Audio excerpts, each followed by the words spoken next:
When it comes to black women, the best they can do is put on a show in court. That was the sentence a white cop spat straight into her face, in front of dozens of cameras and the cheap applause of those who thought they were the law. They forced her to kneel, thinking that would humiliate her. But just 5 minutes later, the entire courtroom fell silent. The black woman didn't have to say a word, yet her silence alone was enough to make the whole system tremble. When dignity is twisted into a weapon to crush humanity, justice has already switched sides. The only question left is, will you rise? What state do you live in? I didn't know her. I hadn't planned to stop. But something made me freeze mid-step. Maybe it was the way the officer looked at her, not like a person, but like someone inspecting an item out of place in a luxury store. He didn't look her in the eyes. His gaze stopped at the hood, slid across the windshield down to the driver's side door, then locked onto the collar of her white blouse. "New sedan with a black driver?" he said aloud, barely disguising his sneer. "Did you borrow the car from your boss?" Every word fired like a nail gun. Short, cold, and intentional. The car was a black Mercedes, so clean that the door reflected a cracked tile on the curb. Not a single scratch. The license plate was a special issue, with a parking permit registered under a high-level legal jurisdiction. Everything was in order. But that correctness clearly didn't make the officer feel any more at ease. I was standing no more than 30 feet away, close enough to hear every word, far enough to avoid getting pulled into trouble. Or so I thought. She didn't reply. She just opened the car door, stepped out, walked to the rear of the car, pulled a small wallet from her palm, and took out a folded piece of paper. I watched her unfold it. A printed parking permit with a QR code, date, time, and location, all valid. Nothing was wrong. At that moment, from the opposite direction, a white woman stepped out of an SUV parked with one wheel clearly over the boundary line. No one paid attention. The officer didn't glance her way, didn't mention the parking violation, didn't ask about her plate. On the contrary, a passing government staffer held the door open for her and smiled. The woman smiled back and entered the courthouse. No harsh words were thrown, no scrutiny of her gaze or her outfit. Everything passed as if that were normal.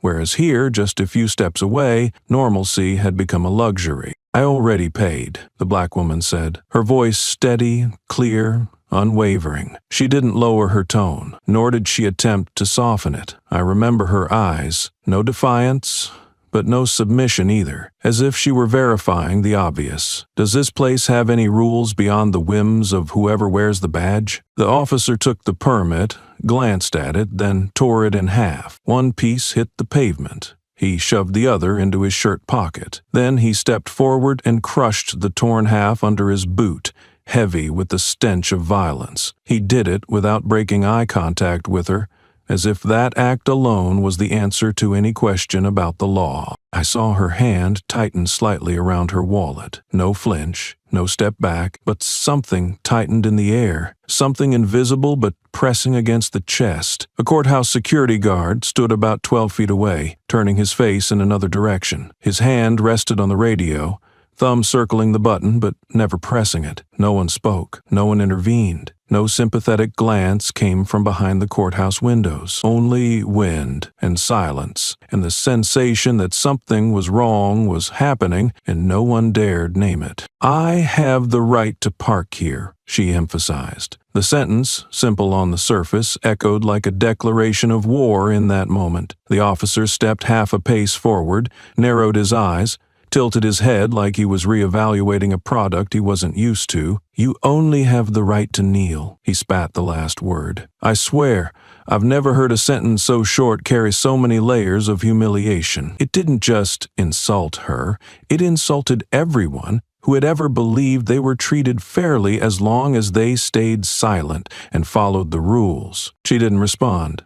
I didn't know what she was thinking, but I saw her back remain straight, her shoulders unbowed. Only her eyes blinked once, not from fear, but as if she were recording the face in front of her. Or maybe she didn't need to, because he wasn't the first, and he wouldn't be the last. I watched her gently lift her bag onto her shoulder, adjust her collar, the white blouse still pristine. That gesture, in that setting, wasn't about appearance.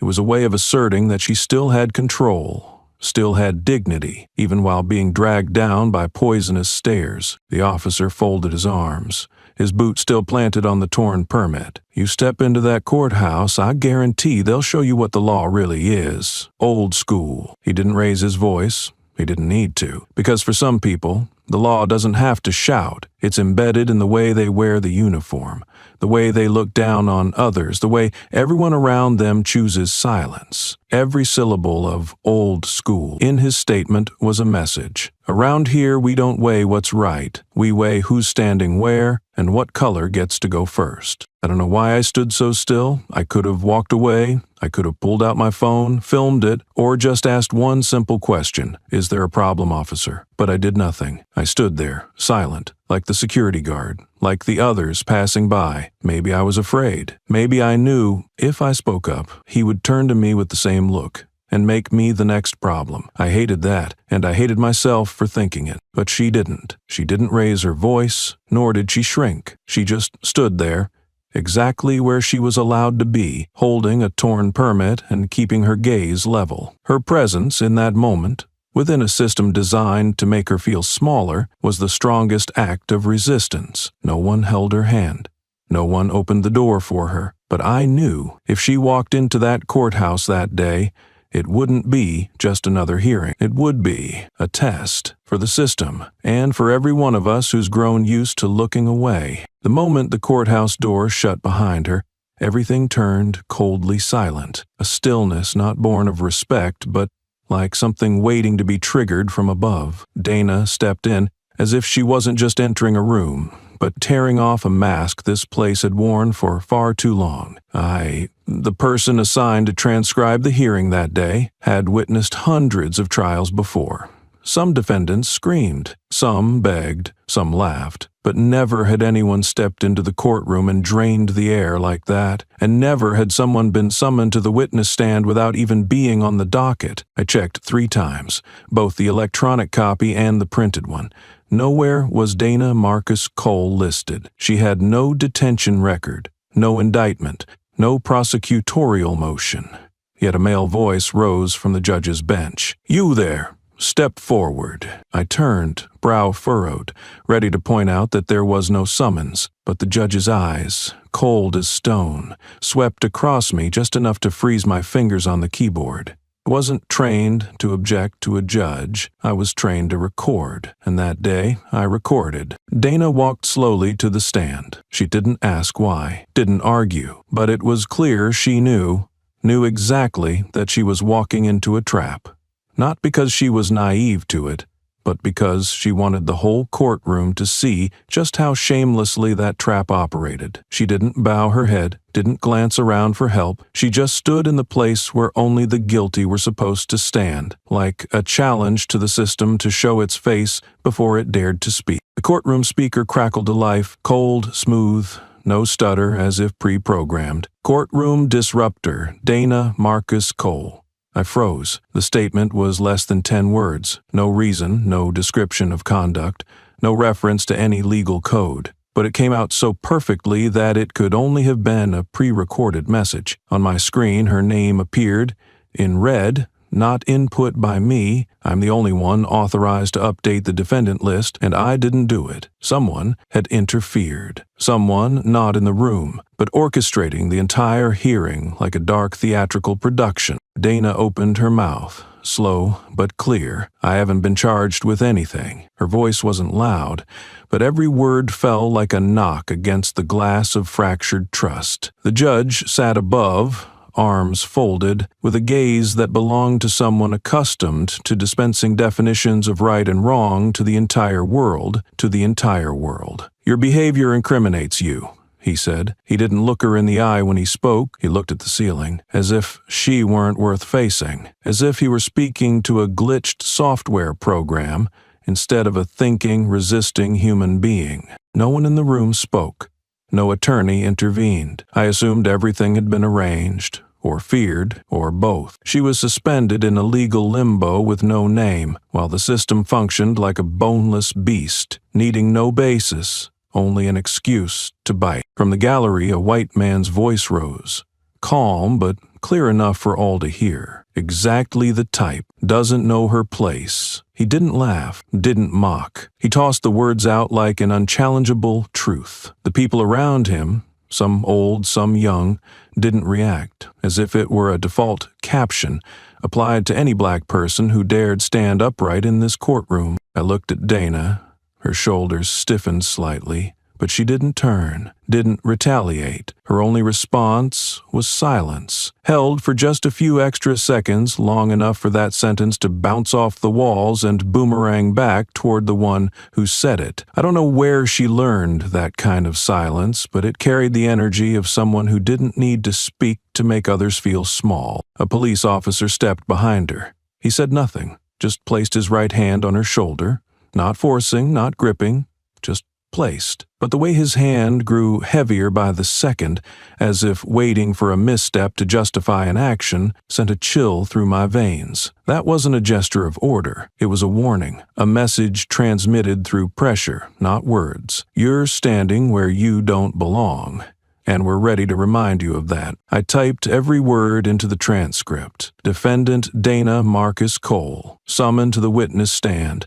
No counsel present, no formal charge. But I knew no one would review those lines. The transcript existed only to legitimize a decision already made, just like this hearing, just like the judge's nod, just like the automated microphone that read the verdict without any review. Dana looked straight at the bench. Her voice rang out again, not defiant, not submissive, just like a question posed to everyone present. Am I being judged? Or is this system rehearsing its abuse of power? No one answered. No response from the judge, no mechanical voice from the speaker, no one in the courtroom spoke. But I knew, from that moment, the question no longer belonged to her alone. It hovered in the air, soaked into every page of the transcript, and lingered in the eyes of everyone who witnessed it. I used to believe my job was technical, typing what happened and archiving procedures. But that day, I realized some hearings weren't about convicting, but about testing how many people would watch. Wrong, be justified in the name of order. And I watched. I stayed seated, but I recorded every word, not because the system told me to, but because I needed proof that I saw it. And if someone asks tomorrow, why did no one speak up, I'll have an answer, not as an excuse, but to remember that silence has its own record.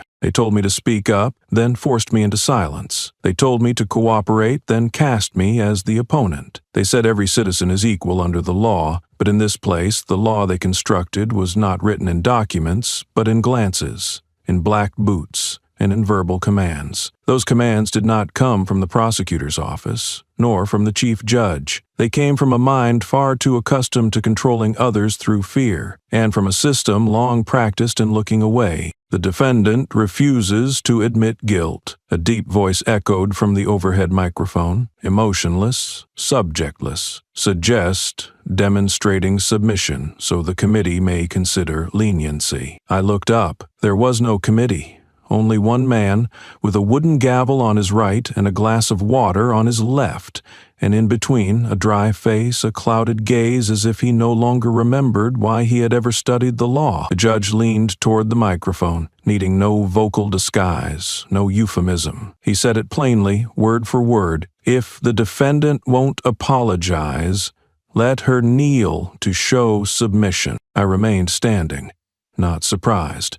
Nor did I need time to realize this was a trap, and that defense no longer mattered. What mattered now was only this: would I walk into that trap on their terms or mine? I lifted my chin, stared directly at the highest seat in the courtroom, and asked, without shortening the sentence, without venom, just like a citizen seeking clarification, is that an official order of the court or your personal desire? No one answered. No one looked at me. Not a single eye dared meet mine. The crowd, which had packed the room since the start of the hearing, seemed to recede into some invisible space of complicity. The silence here was no longer natural. It was nourished by power and by the fear of being next. I heard footsteps approaching, a woman in a courthouse uniform carrying a gray velvet pouch. Without speaking, without asking, She placed it beside me and pointed to the heels I was wearing. I glanced down. Classic black pumps, squared heel, polished, typical of women in the profession, worn to project professionalism. She leaned down and whispered, "Please remove them. It's protocol for those in submission." I laughed. Not because it was funny, but because their staging was too perfect for a performance with pre-assigned roles. First, they forced me to speak. Then they demanded an apology. When I refused, they took my voice. When I still didn't collapse, they went after posture, turning my body into a living diagram of obedience. I placed my hands on my thighs and unbuckled the shoes. No one helped. No one stopped me. The twist of my wrists at that moment wasn't just about removing footwear. It was my way of telling the whole room, "I know exactly what you're doing, and I want you to know I am choosing to walk into this humiliation so that you no longer have any excuse to deny it." I heard someone yell, a woman's voice, older, raspy, "Stop this. This is an abuse of power. She's done nothing wrong." Footsteps rushed, followed by the short screech of a radio. 2 officers moved toward the spectator seats. I didn't turn my head, but I heard chairs scraping, batons tapping the floor, doors opening and closing, quickly, neatly, as if rehearsed beforehand. I knelt, no cushion, no support. My knees met the cold tile directly. My hands rested lightly on my thighs, palms up, relaxed, like a monk facing her inner self. I kept my back straight. My eyes didn't lower. I didn't stare at the floor. I looked straight ahead, at the press gallery. A few faces hid behind lenses, cameras trembling slightly, perhaps not from unsteady hands, but from questioning whether they should capture this. I made it easier for them. I did not close my eyes. 1 minute, then 2 passed. No one spoke. No one moved. A judge who once ruled with command now looked down without daring to give the next cue. An officer who had earlier pressed his hand against my shoulder now stood frozen like a statue. No one knew how to respond to this composure. They thought I would cry. They hoped I would beg. They needed me to break to fit their idea of someone like her, but I didn't please them. I did not kneel in surrender. I did not kneel in admission of guilt. I knelt so they could see themselves from the lowest angle possible, because when they stand high, they never have to look anyone in the face. But here I was, seated lower, not bowing, and forcing them to confront, a pair of eyes with nothing left to lose. I don't know how much time passed, but I remember very clearly the look on a court videographer's face, her hand trembling, her eyes reddening. I knew she would capture this moment, and I hoped someday she wouldn't just record it but retell it. They thought I lowered myself, but all I did was give them a better look at my face. It was limitless. I had once witnessed death sentences handed down in this courtroom without a single tear shed. I had seen people collapse at the defendant's stand, hands trembling too much to even sign their names. But I had never seen someone kneel, not by force, not out of shame, and yet caused the entire system to freeze in the face of that silent presence. That woman, Dana, was still there, hands resting on her thighs, spine upright, without a single bend, her eyes not raised high, yet still powerful enough that no one in the courtroom dared meet her gaze directly. I sat less than 25 feet away, behind bulletproof glass in the clerk's booth. My angle was perfect. Nothing escaped me, and that day I witnessed the deadliest nod I'd seen in 12 years on the job. The officer standing behind Dana had received no verbal order, but I saw his eyes, half questioning, half waiting. The look of someone trained to act only when authority gives a sign. No words, no directive. The judge simply nodded, very slightly. So slight that if you weren't paying attention, you'd think he was just adjusting his jaw after a long speech. But in this space, where even a glance can become a command, that nod was an order, and it landed like a hammer blow, not onto the bench, but onto the very concept of order they still dared to call justice. Immediately after the nod, the overhead projector, meant only for displaying evidence, flared to life. On the white screen appeared a neatly formatted message. typeset and spaced with care. "I apologize for disrupting the proceedings of this court. I acknowledge my wrongdoing and hope to be forgiven." No one had read it aloud. Dana had not been officially charged with anything, and yet the confession was ready, as if the offense lay not in an act, but in her very presence and her refusal to vanish like the invisible. I saw a woman in legal support attire walk up to Dana. She said nothing, offered no explanation. She handed Dana a blank sheet of paper and a black ink pen. On the edge of the page was a small print, "Courtroom number 3, day, XX month, XX year, XXX. No one told her what to write, but simultaneously the projector screen changed to a new sentence. "Write what you did wrong in your own hand." No longer no longer an implication. This was a command, disguised as an invitation. They weren't content with forcing her to bow. They wanted her to script the performance of her own compliance. A camera flashed to my right. A reporter was documenting the scene. I recognized him from a regional television station, but within 10 seconds, a man in a black suit appeared from the left wing, leaned in to whisper something into his ear. Swift, efficient, practiced.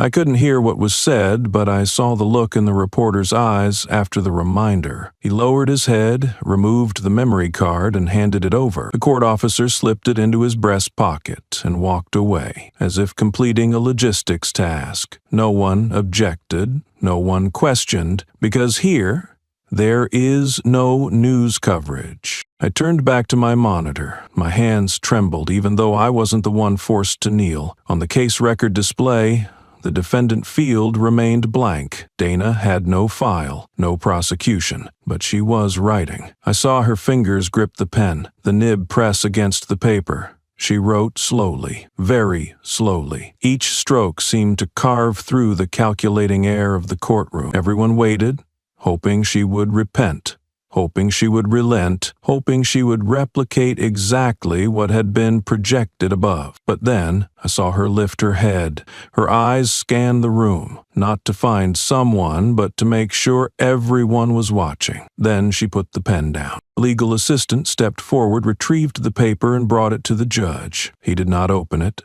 He glanced at it, nodded at someone beside him. But I received a scanned copy, as with all courtroom materials. When I clicked the file, the content appeared. A single sentence centered on the page. "I do not apologize for doing nothing wrong." That was it. No period, no bowing, no satisfaction given. The courtroom remained silent. No shouts, no one stood to object. But the air, thick, heavy as a sledgehammer, was striking every corner of the room. I once heard a saying, "A bowed head can ease tension, but a head raised at the right moment can topple a system." Today, I witnessed a new version, a kneeling posture without submission, and a single written sentence that left the entire court suffocating, as if a verdict had just been reversed by a power they no longer controlled. The judge still said nothing, but I knew he had just lost the very thing his entire career depended on, the power to perform unchallenged. That nod, intended as an order, had, in truth, inscribed his name into the annals of judicial abuse. No one shouted, but that nod carried more weight than a 10-year prison sentence. The paper bearing the sentence, "I do not apologize for doing nothing wrong," had just left my hands when the courtroom seemed to stop breathing, suspended in a silence no one had intentionally created. I knew this kind of silence well. It didn't come from respect or fear, but from the confusion of people realizing they had no response for someone who refused to play by the old rules. I was still kneeling, posture locked like a bronze statue sculpted from sheer will. And at that precise moment, when everyone assumed I had reached the end of my resistance, I glanced at my watch. 11:58, 2 minutes left, enough for a nod to be interpreted as a signal, enough for an ill-timed smile to become admissible evidence, and just enough for me to reclaim my own power. With a movement so subtle no one would bother noticing, a fingertip slid lightly to the right edge of my watch strap, tapping a recessed button. A soft click echoed, not audibly, only as a faint vibration, up my wrist. No one saw, no one knew, but somewhere, In a room miles away from here, a screen lit up. At the same time, in the gallery, a young reporter, sitting in the third row, aisle seat, narrowed his eyes toward the witness stand. Unlike seasoned journalists who watched everything through their lenses, he used only his eyes. And maybe that's why he was the first to notice something strange. On the left collar of my jacket, folded naturally along the lapel, was a small silver emblem, no bigger than a button, but just enough for a stray ceiling light to bounce off it at an odd angle. He looked more closely. It wasn't the logo of any fashion brand, not a badge of the legal profession, not a cross, not a six-pointed star. It was an eye, 3 concentric circles, its border blurred as if laser etch. The only object in the entire courtroom that didn't match the carefully staged decor of faux justice. I didn't look at him, but I knew he had seen it. And I also knew, if he was smart, he'd stay quiet. But if he was brave, he'd do what was right. To me, people with cameras were just observers, but those who know what they're seeing, they are witnesses. 1 minute left. I tilted my head slightly to the left, as if stretching my neck from kneeling too long, but in truth, it was to listen through a microtransmitter tucked along my collar.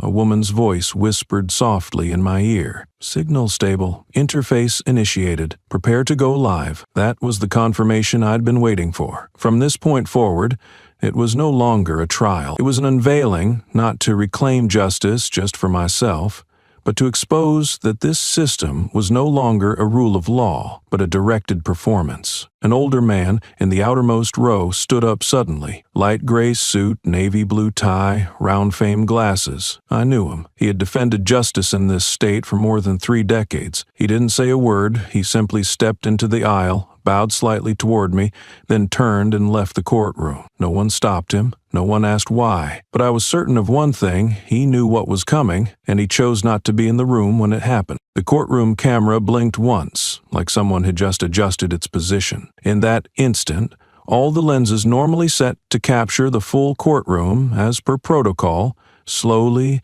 precisely, without deviation, shifted their focus directly to the defendant's stand, where I knelt. My eyes never left their original target, but my heart beat 3 times. 3 beats to count that now. My image was appearing on 5 internal monitors and 1 secure feed broadcasting to an independent encrypted system. The hearing was no longer private. Every word, every move, every nod, every glance had begun transmitting. I inhaled slowly, not from exhaustion, but to steady my pulse. This wasn't the moment for rage, nor for pride. This was the moment to control every detail, because the power of truth isn't in its volume, but in the precision of its timing. The right truth to the right people in the right moment. I lowered my head. For the first time in nearly an hour of being forced to sit beneath the weight of authority, I bowed. Not because anyone in this room deserved it, but because I needed the angle to reset the mic. A clasp along the edge of my lapel clicked gently. A tiny pop sounded in my ear. The signal structure is stable. Across the room, the officer, the one who once gripped my shoulder from behind as if he owned my right to breathe, squinted slightly. He noticed the bow, but he didn't understand it, because in his world, a black woman bows for only one reason: to beg. But I wasn't begging. I was powering up. Exactly noon. The data stream window displayed live. No one in that room knew that every breath they exhaled, every inch of clothing they wore, every little cough they thought was private, was now being recorded into a body of evidence no one could erase. Because this was no longer a hearing, it was a verdict, one aimed not at me, but at the entire system that had abused power for far too long, without ever meeting a mirror honest enough to reflect its own fate. I had witnessed many strange hearings during my years in court administration, but never one where the light in the courtroom shifted just because of a corner of a collar. She was still kneeling, hadn't spoken a single word, but the air in the room had changed. It no longer carried the expectancy of a few minutes earlier. It now held the stillness of inevitability, the shared awareness that something was about to happen and that no one here was worthy of stopping it. I sat behind the soundproof glass, among the administrative rows, reviewing the internal data screen one final time before archiving the hearing record. Everything seemed like it was wrapping up, until I caught a flash of silver from the left collar of the defendant. Normally, I wouldn't pay attention to such small details, but that shimmer didn't match any lapel pin I'd ever seen. I zoomed in on the observation screen and froze. Beneath the white shirt collar of the woman kneeling was a silver emblem, precise, cold, shaped like an eye with 3 concentric circles overlapping one another. No logo, no inscription, no color, just metal, laser-etched into a faintly foggy texture, so pure it was almost suspicious. I had worked with several federal agencies before transferring into the state judiciary.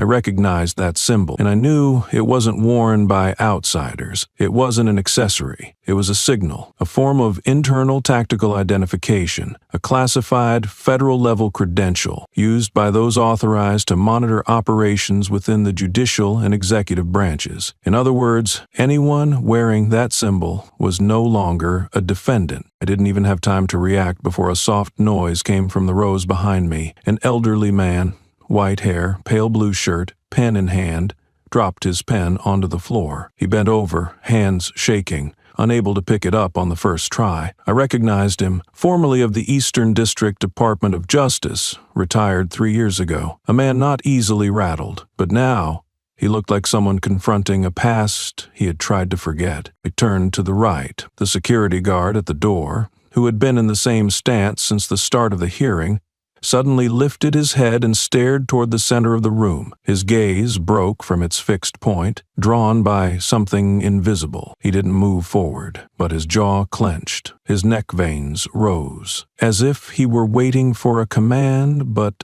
didn't know from whom. Just as I glanced down at the internal case management interface to check the status of this hearing's data, a red line of text appeared across the main display. No alert, no security checkpoint prompt. Just a single line, entered with top-tier priority clearance. Halt. I froze. I couldn't even type a response. The control panel was locked, as if the system had been temporarily shifted into an emergency override mode that required no authorization from inside. Someone, at a higher level, had seized control of the entire proceeding. I looked up. No one else knew what was happening. The officers were still standing, but I saw the left officer's hand slowly slide off his holster, not because he was giving up, but because he realized, from the door guard's eyes, from the changed posture of the clerical assistant, from the judge's prolonged silence, that something had begun unfolding beyond anyone's control. I looked back at the kneeling woman. Her expression hadn't changed, still quiet, still upright. But right then, after all the averted glances, after every moment where everyone believed they were still steering the performance, she turned her head, not abruptly, not theatrically, just a gentle turn, from right to left, to face the judge directly. I can't explain what happened next, but I know I witnessed it. Her gaze, not angry, not trembling, was calm, knowing,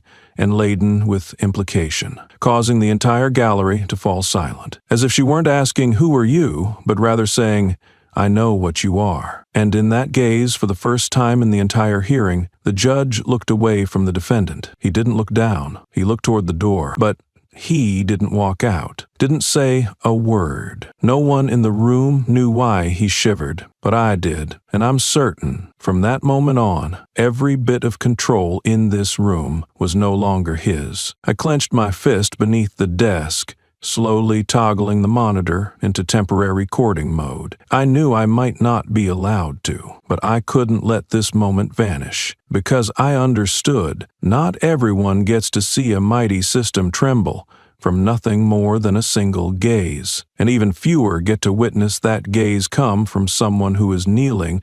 I don't remember exactly when I started trembling. I only remember that when she turned her head, looked straight at the judge's bench, and made the entire courtroom go cold, as if a draft from death row had just blown through, someone who always believed everything could be retrieved, began to feel the world in front of me fracturing into pieces. I am the senior deputy clerk, in charge of the archival system for courtroom number 3. In every trial, big or small, my job is to ensure that no name, whether by accident or design, is left out of the system. I'm used to searching faster than the reflex of a mouse click. Just type a few initials and the system will suggest a string of names, case files, summons orders, and legal histories. But when I typed Dana Marcus Cole, the screen returned only 3 lines. Not found, not verified, does not exist. I pushed my chair back, quickly navigated to the log of entries and exits for the day. No one can enter a courthouse without leaving an electronic trace.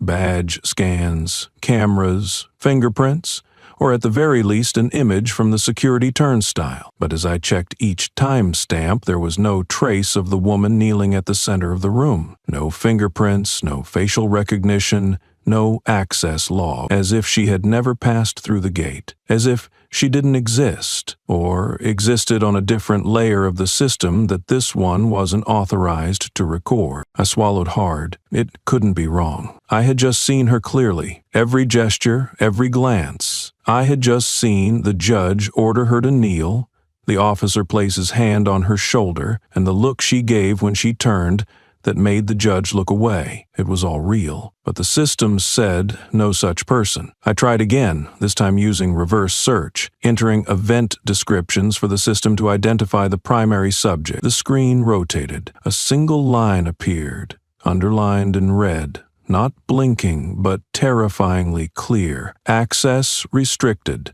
Subject under federal oversight. Insufficient clearance to view details. My heart pounded. I had never seen that warning in 6 years of work. I had dealt with federal inmates.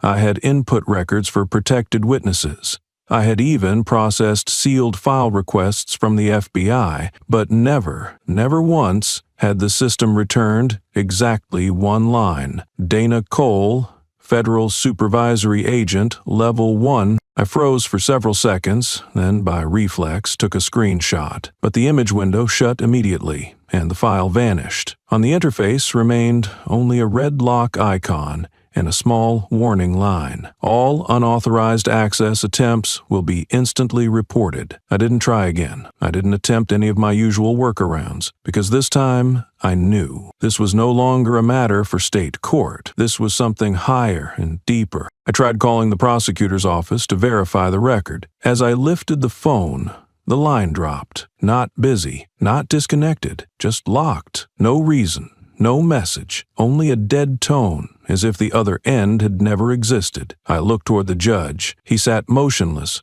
shoulders slightly slumped, hands not touching the microphone. But his eyes no longer held the same arrogance. There was something in his face, a small contraction, very slight, at the corner of his mouth, and I realized he knew. I turned my head just in time to see an elderly man withdraw from the front row. I didn't need a closer look. The dark blue suit, the triangle-folded pocket square, the polished shoes. That was the lead attorney for the prosecution team. He didn't ask permission, didn't speak to anyone, just quietly stood up, bowed slightly to someone unclear, and walked out of the courtroom as if he had never been there. His face was pale, not from shame, but because he had seen enough to know this was no longer a legitimate proceeding. This was a systemic error, and he didn't want his name anywhere in the follow-up records. I placed my hand on the keyboard, intending to update the trial log, but the screen had already closed. Case ID -3093A had been crossed out, with the notice, Emergency Suspension, Authority Transferred. I had never seen any hearing get locked mid-section like this, with no verdict, no file closure. Everything felt like an invisible hand had shut it down mid-air, like a senior director had decided to end the play before the audience could grasp the plot. I looked again at the kneeling woman. At this point, no one thought she was a defendant. No one believed she was an ordinary citizen. No one thought she had come to beg. Because if she truly was a Federal Supervisory Agent Level 1, then her presence here wasn't to be judged, but to observe those who had abused their power, believing no one was watching. And I, someone used to handling forms, inputting data, archiving every cold legal phrase, for the first time understood some people don't need to speak, don't need to argue. They only need to be present, so that their existence reveals the truth others try to bury beneath titles, gavels, and anonymous microphones. And I, sitting here, inside a system I once thought infallible, now realized it no longer belonged to itself, because the person whose name was called for half the hearing had never actually been on the defendant list. I used to believe there were two kinds of silence in a courtroom, one born from respect for authority, the other from fear too heavy to resist. But this morning I discovered a third kind, more dangerous, sharper and beyond control, the silence of someone who knows, with absolute certainty, that everything you're trying to control no longer belongs to you. I had presided over thousands of hearings. Every strike of my gavel was the end of someone's fate. I knew how to shape the atmosphere with nothing more than the delay of a glance, knew when to cut someone off, when to let a defendant cry just enough to weaken themselves before sentencing. I was used to splitting my voice in two, one for the court, one for the media. I could make a verdict sound like clemency. But this morning, when she looked at me, just looked, I knew I had lost command of my own tone. I was trying to hold the room when the desk phone in front of me rang. It didn't ring long, didn't repeat, just one tone, short, sharp, round, like the sound of a train whistle cutting through fog before charging into a gorge. The whole courtroom turned. I didn't raise my eyes. My hand reached out on instinct, lifted the receiver, and pressed it to my ear. I didn't say hello.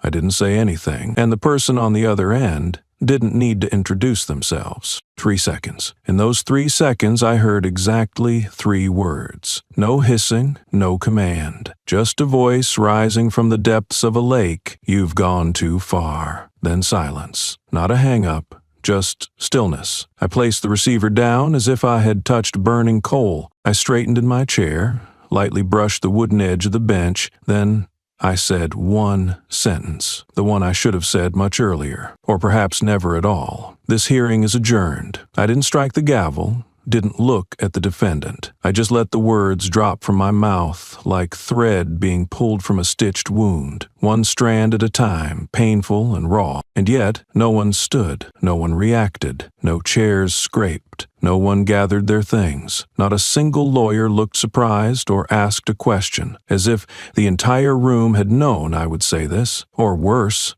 as if my words no longer carried weight, because whoever truly held power didn't need to speak. I glanced toward the officer guarding the session. The man on the left, someone I once believed embodied composure, was biting his lip. His forehead glistened with a streak of sweat that slid down the bridge of his nose. His right hand had slipped from his holster, his palm marked red. I saw his eyes flick toward the main doors, but not out of concern someone might flee. It was as though he was waiting for someone to arrive. And then, right on cue, the door opened. No knock, no warning. The heavy steel courtroom doors, the kind that only opened from the inside unless accessed with a special code, split into 2 panels, gliding silently. A man in a gray suit walked in. No name tag, no ID badge, no security check. He walked straight ahead, slow, upright, eyes unflinching. One hand in his pocket,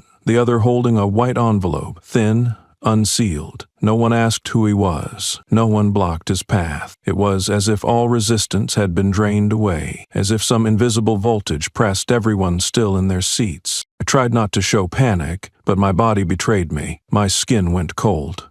My throat burned. The man's eyes didn't drift toward me, didn't glance at Dana, who was still kneeling at the center, but instead locked onto the courtroom camera. He stepped into the empty space between the 2 attorney benches, a space usually reserved only for witnesses or special personnel. At that moment, she stood up. She needed no hand, no cue. She simply lifted her knees, rose as if she had never tired, never bowed. Her hands remained at her sides, jacket unwrinkled, and then she took one step, just one, into the center of the room, where I had sat all morning, as if I ran it all, and she said, "Now the real hearing begins." Her voice wasn't loud, but no one in the room failed to hear it, and I knew in that very moment I was no longer in charge here, and the entire room knew it too. If this had been a performance, the real director had just stepped into the light. I have stood in the center of rings of fire built by this system. I have heard enough venomous words wrapped in legal language. I have smelled the stench of fear mixed with rotting privilege. But never, never have I had to speak of my lineage just to be recognized as a human being. I have never needed my father's name to prove my identity. But today, in a room where power is executed by organized ignorance, I was forced to summon a memory they should have remembered better than I did.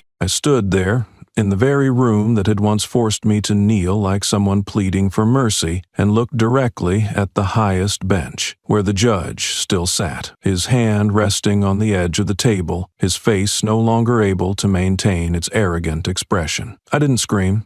I didn't raise my voice, but every word I released was a layer of memory dust that he could no longer brush away. "You used to work under my father, remember?" No one responded. No murmurs. No interruptions like they had done before. Only silence. A kind of silence not born of curiosity, but of sheer, stifling discomfort, as when a con is exposed under the light and no one has time to cover their face. I saw his eyes twitch, an involuntary reflex. His jaw shifted slightly. His hand withdrew from the edge of the desk. His mouth opened as if to speak, but there were no words powerful enough to stop what he knew to be true. I took another half step forward, now standing at the center of the courtroom.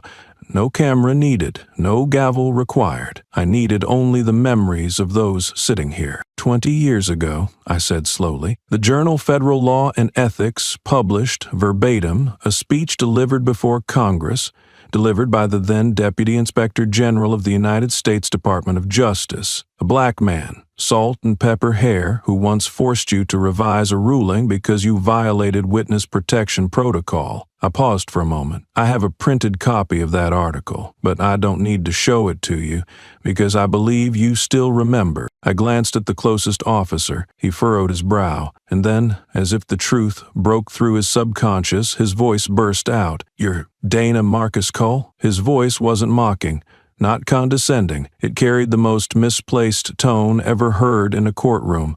Astonishment, fear, and, if I wasn't mistaken, a hint of regret. I didn't answer. I didn't need to confirm it with words. I simply nodded, very slightly.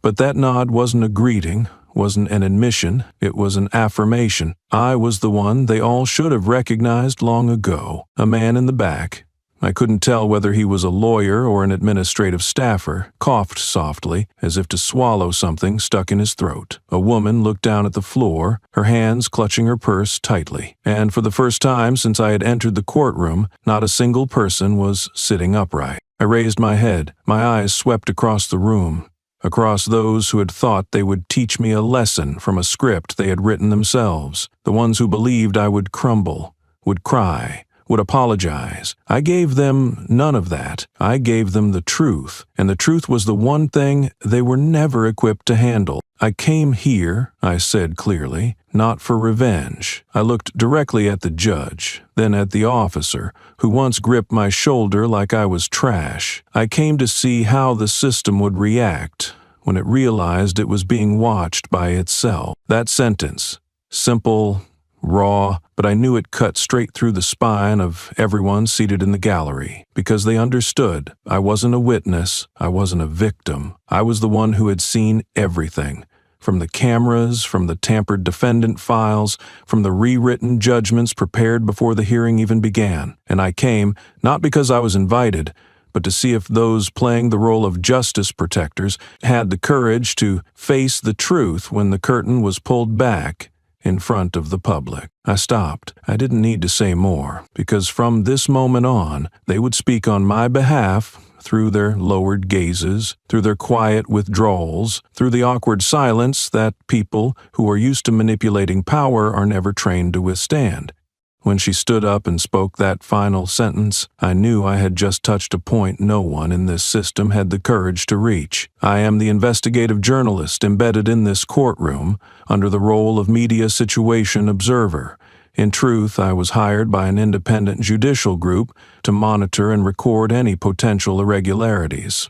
But I did not expect what I witnessed today was not an irregularity, but a full-blown anti-democratic rehearsal and a bitter failure. I kept the live stream running through a separate broadcasting device hidden inside my briefcase. At first, I intended only to record it for internal reporting. But the moment I saw the silver symbol under Dana's collar flash for the second time, not from lightning, but because she positioned herself precisely where the room's light would reflect, I understood. This was the moment to go public.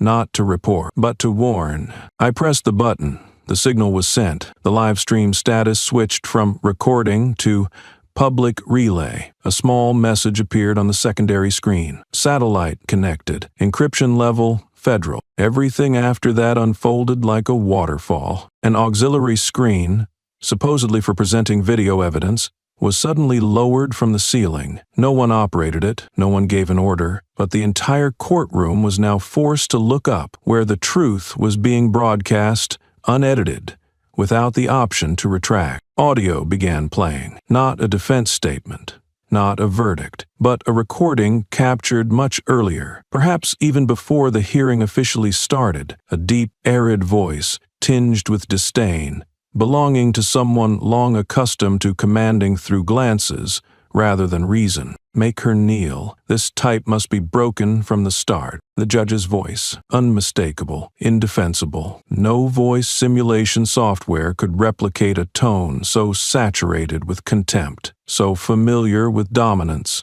so dense with entitlement. In an instant, the entire room sank into a silence heavier than any sentence ever passed. I turned the camera toward him, the judge. His face was pale as chalk, his jaw twitching. He wanted to speak, I was certain, but his throat lacked enough saliva to shape sound. No one at his side lifted a hand to assist.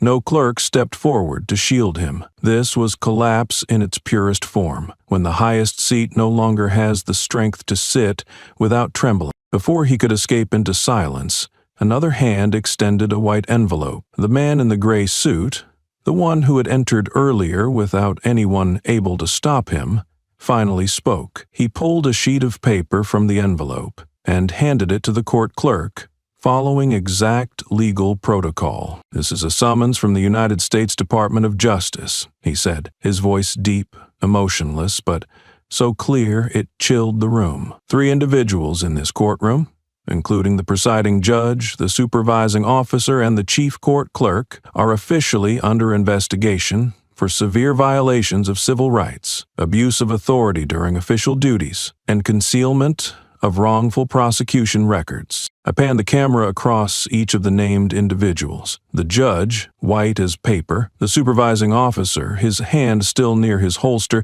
but without the courage to draw. The chief clerk, unable to maintain eye contact, curled his whole body into the chair, and Dana, still standing in the center of the room, not speaking, not reacting, requiring no validation. The silver symbol beneath her collar no longer flickered faintly. It gleamed like freshly polished metal, not because of the lighting, but because every gaze was locked on it. No one said it aloud, but everyone understood. She was no longer the accused they had believed her to be. She was the emblem, the living witness to a system, distortion, that they themselves were a part of. I looked at the live stream monitor. Viewer count skyrocketing, 250,000, 900,000, then 2 million in just 90 seconds. Comments poured in like a flood. "Who is she? What kind of hearing is this? I was wrongly arrested too. She's speaking for me. Has this truth been hidden all along? That judge sentenced my father? I was no longer a reporter. I was a witness." Amid the chaos of words on the screen, a sound cut through, not from Dana, not from the system, but from the man in the gray suit. For the second time he spoke. His voice was still low, but this time There was something else in it, something more resolute than power. Welcome to the purge. The news did not arrive via a special broadcast. There was no opening theme, no dramatic headlines scrolling across the screen, only a blank frame recorded from courtroom number 3 itself, a place millions had assumed was reserved for minor cases, not powerful enough to shake public discourse. But that morning, everything changed, and national television, long accustomed to carefully weighing words to avoid offending the dignity of the powerful, could no longer maintain that polish. They aired the audio, not an edited cut,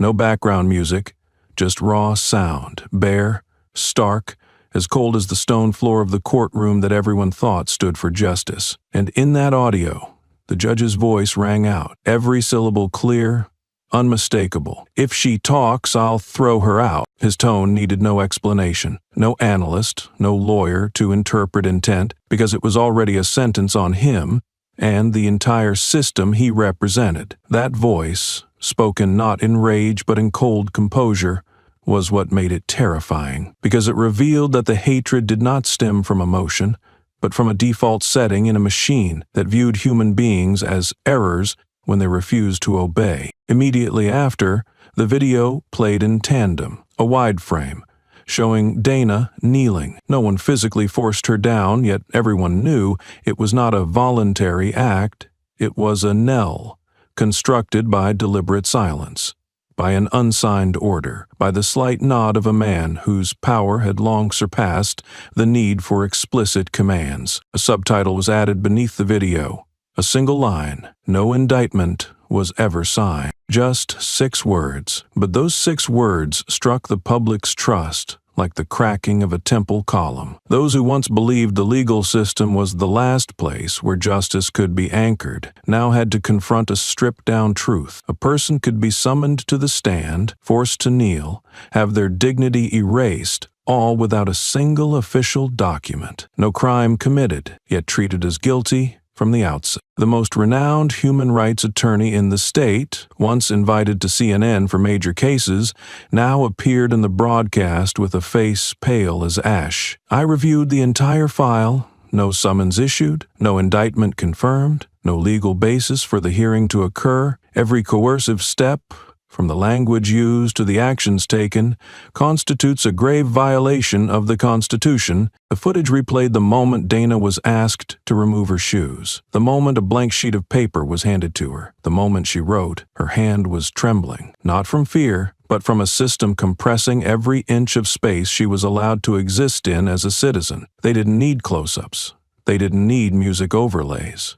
Because the truth, shown in its uncut form, was already bitter enough that no broadcast director dared embellish it. The video aired in full, uninterrupted, from the moment she entered to the moment she spoke the final line. I came to see how the system reacts when it is watched by itself. And in over 20 minutes of broadcast, the entire country, for the first time, witnessed what millions had only heard in stories. A system no longer transparent, but operating on the instinct to dominate and the complicity of collective silence. The lead anchor of the nation's top news channel spoke only one sentence, without hiding emotion. "This is no longer a violation. This is a structural fracture." No one objected. No one cut the feed, because the audience had seen everything. On a concurrent political talk show, a man who had attended the hearing that day, a middle-aged man in a brown suit holding a briefcase, appeared live and said a sentence that silenced the studio. "I sat there, and I stayed silent. I am guilty." No one prompted him, no one encouraged his confession. But the frightening part was, he was not alone. On social media, thousands recounted their own experiences of the times they saw injustice but dared not speak. The time someone was dragged out of order simply for not aligning with the biases embedded in those who held power. The live stream of the hearing, after Dana herself decrypted the signal and permitted its replay on a news network, surpassed 10 million views in less than 4 hours. But that number paled in comparison to the deeper consequence of the recording. Hundreds began reopening files from previous cases, presided over by that judge. Independent agencies urgently called for audits of prosecutorial record handling across 3 neighboring states. An entire system began to shift, not because of a single shocking statement, but because of a silence that could no longer be hidden. And when the newscast ended, no anchor issued a final remark, but one last sentence, quoted from a law professor's public lecture,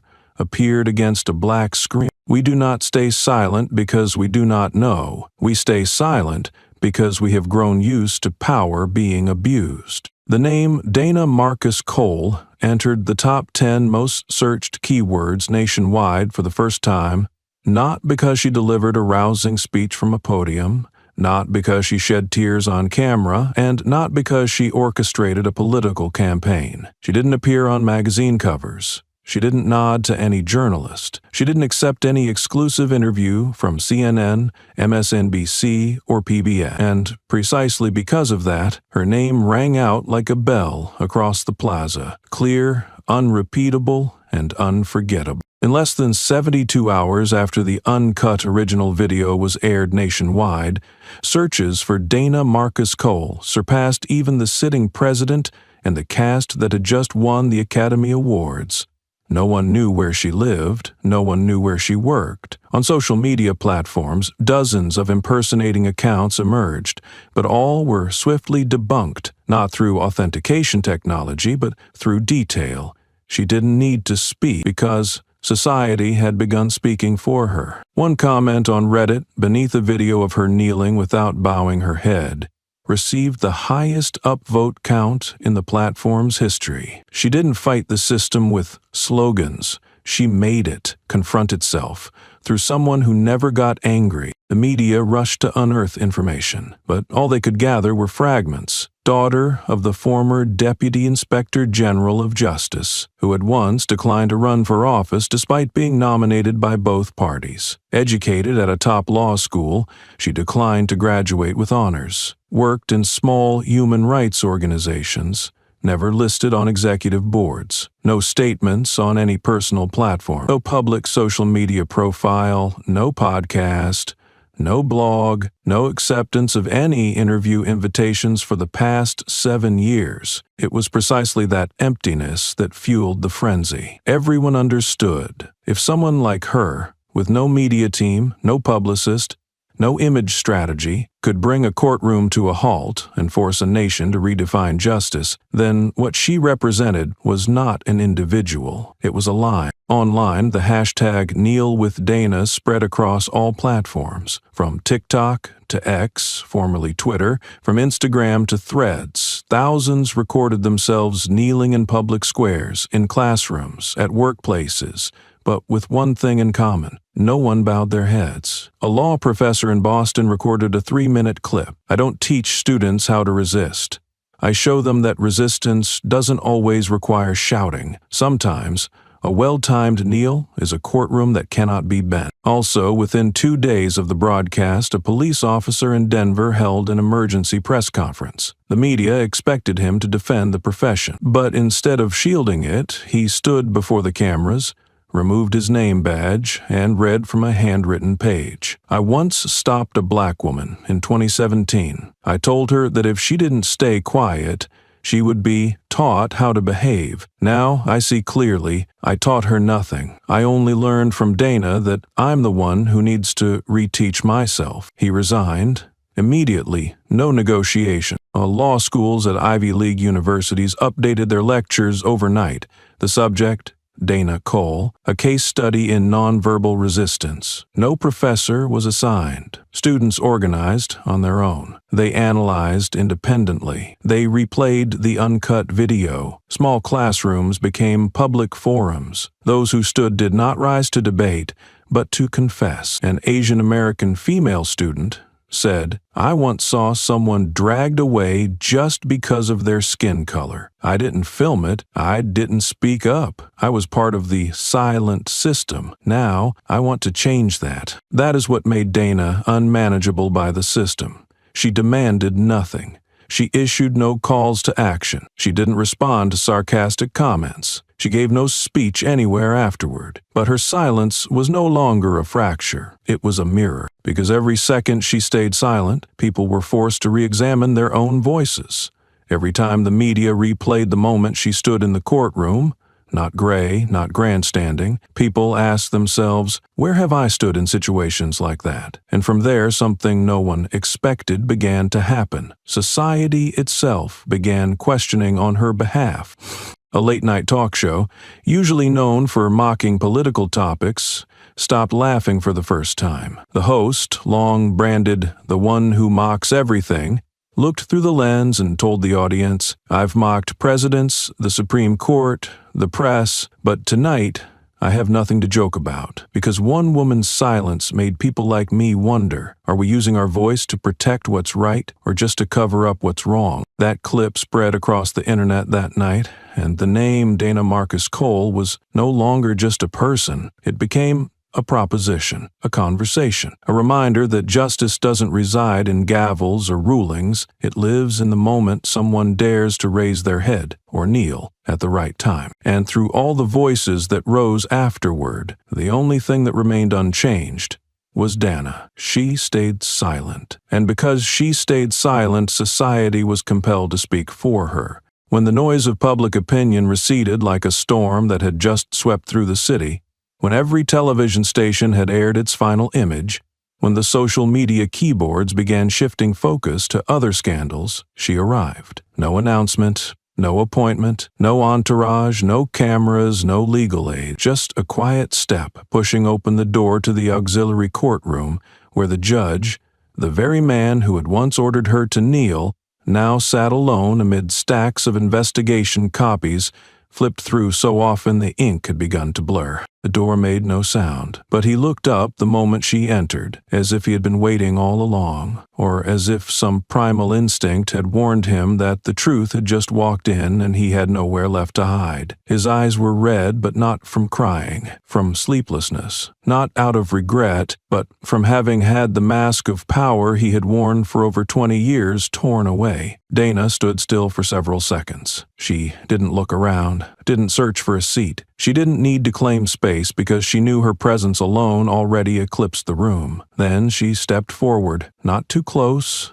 not too far, just enough so that they stood face to face, with no need to bow their heads nor lift their chins. The space between them was precise, like the distance between the victim and the system. The judge spoke first. His voice was neither raised nor strained, yet more labored than one would expect from a man who had long wielded words to dictate the fate of others. What do you want? The question dropped like a pebble into a glass of cold water. No echo, no ripple, because he knew it wasn't a question meant to open dialogue. It was meant to salvage whatever dignity he had left. Dana looked at him.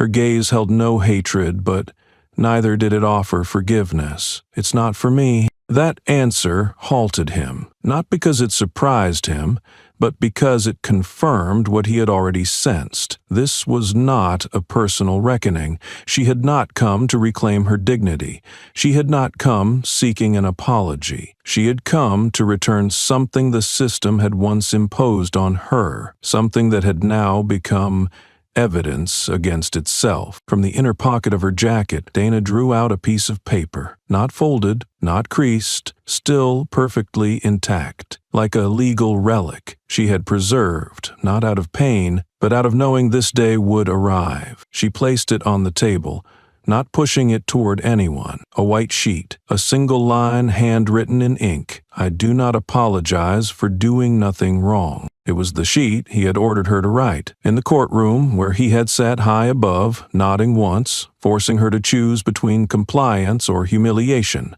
But she had turned it into a declaration. Now she was returning it, not for him to reread, but so he could see. The things he had forced others to create would eventually return like a mirror.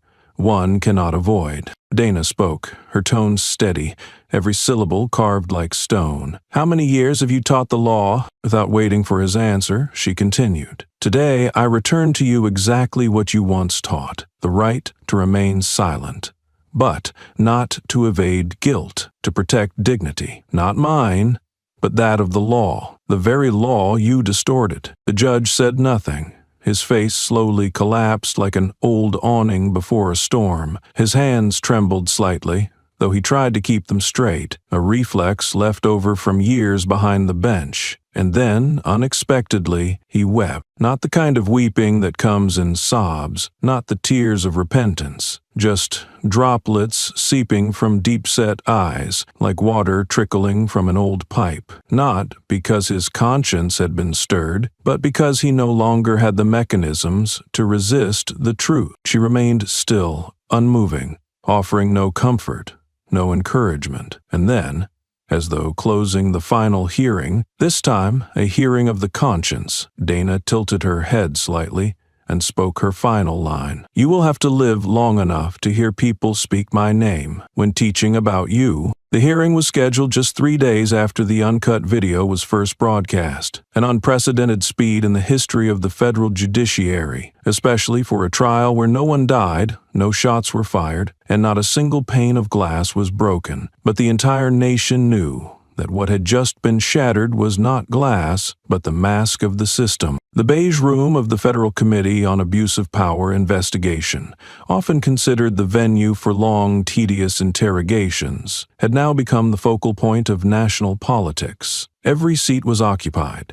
Cameras were set up at 360 degrees. The entire event was streamed live through the official platforms of Congress. Every word, every expression was magnified by unprecedented attention. 3 key individuals were urgently summoned: the former judge of Dana's trial, the chief police officer coordinating courthouse security that day, and the court's chief clerk. All sat on the witness stand, backs straight, foreheads sweating, not due to stage lights, but because they knew. This time, they were not provided with prepared answers. The hearing commenced with Senator Anthony Carroll, a black senator from the state of Georgia. He did not read an opening statement, nor did he gauge public opinion. He looked directly at the 3 individuals before him, his voice deep but sharp as a blade. He ordered a black woman to kneel in the courtroom, before cameras, amidst the silence of those donned in the garb of justice. Before I inquire about any procedures, I just want to ask, throughout your years seated in positions of power, have you ever asked yourselves what you have bowed to? No one responded, not because there were no answers, but because all understood. Every word from this point would be juxtaposed against images broadcast nationwide. At this moment, truth was no longer a choice, but a looming verdict. The senator continued, this time without naming names. He merely gestured, and immediately the screen behind the hall displayed the entire recorded internal court conversation.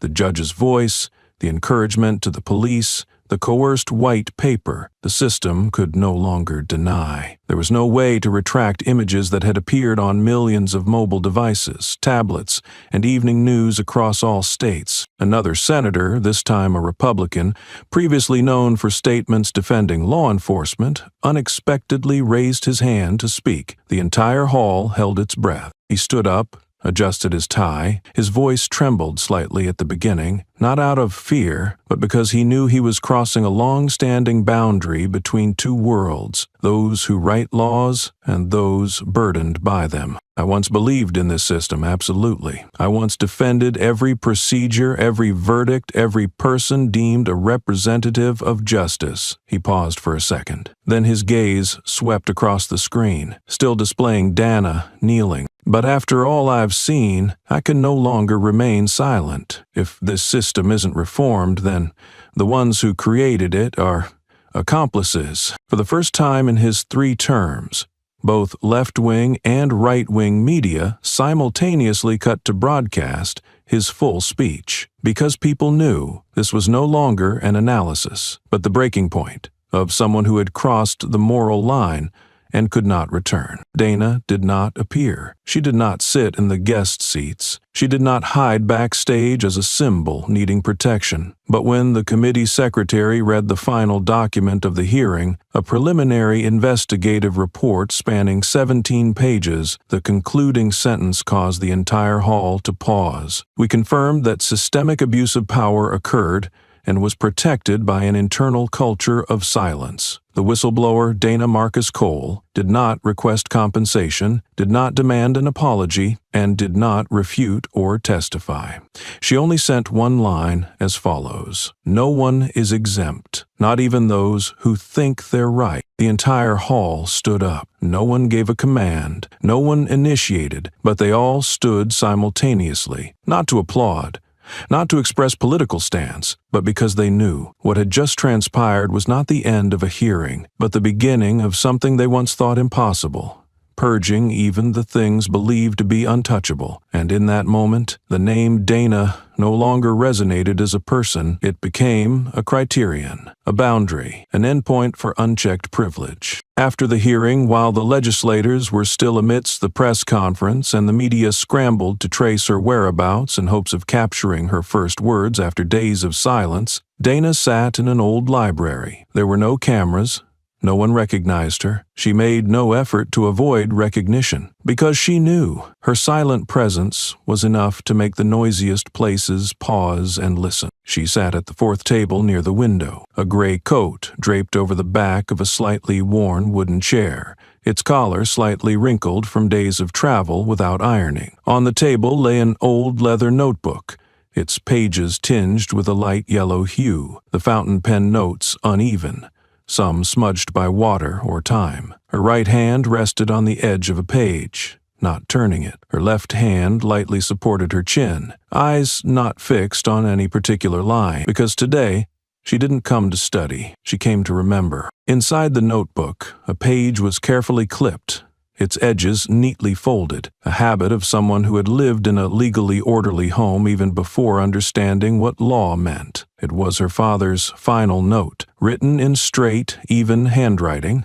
without a single superfluous word. "There is no justice, only my daughter." The sentence wasn't grandiose, it carried no complex philosophical concept, but it meant everything, because it showed he didn't believe in the system, but he believed that the daughter he raised would be clear-headed enough not to believe blindly, and courageous enough not to remain silent when necessary. His student approached, male, round glasses, holding a thick notebook, wearing a hoodie with the logo of the law school Dana once attended. He spoke slowly, voice trembling. "Miss Dana, may I take a picture with you?" Dana didn't look at him, didn't answer immediately. She gently closed the notebook, placed it to the right, then pulled from her small backpack an old book, its spine frayed, the cover's lettering faded. She handed it to him, gently, as if placing in his hands something that should never belong to anyone forever. "Read chapter 3. He was surprised, about to ask more,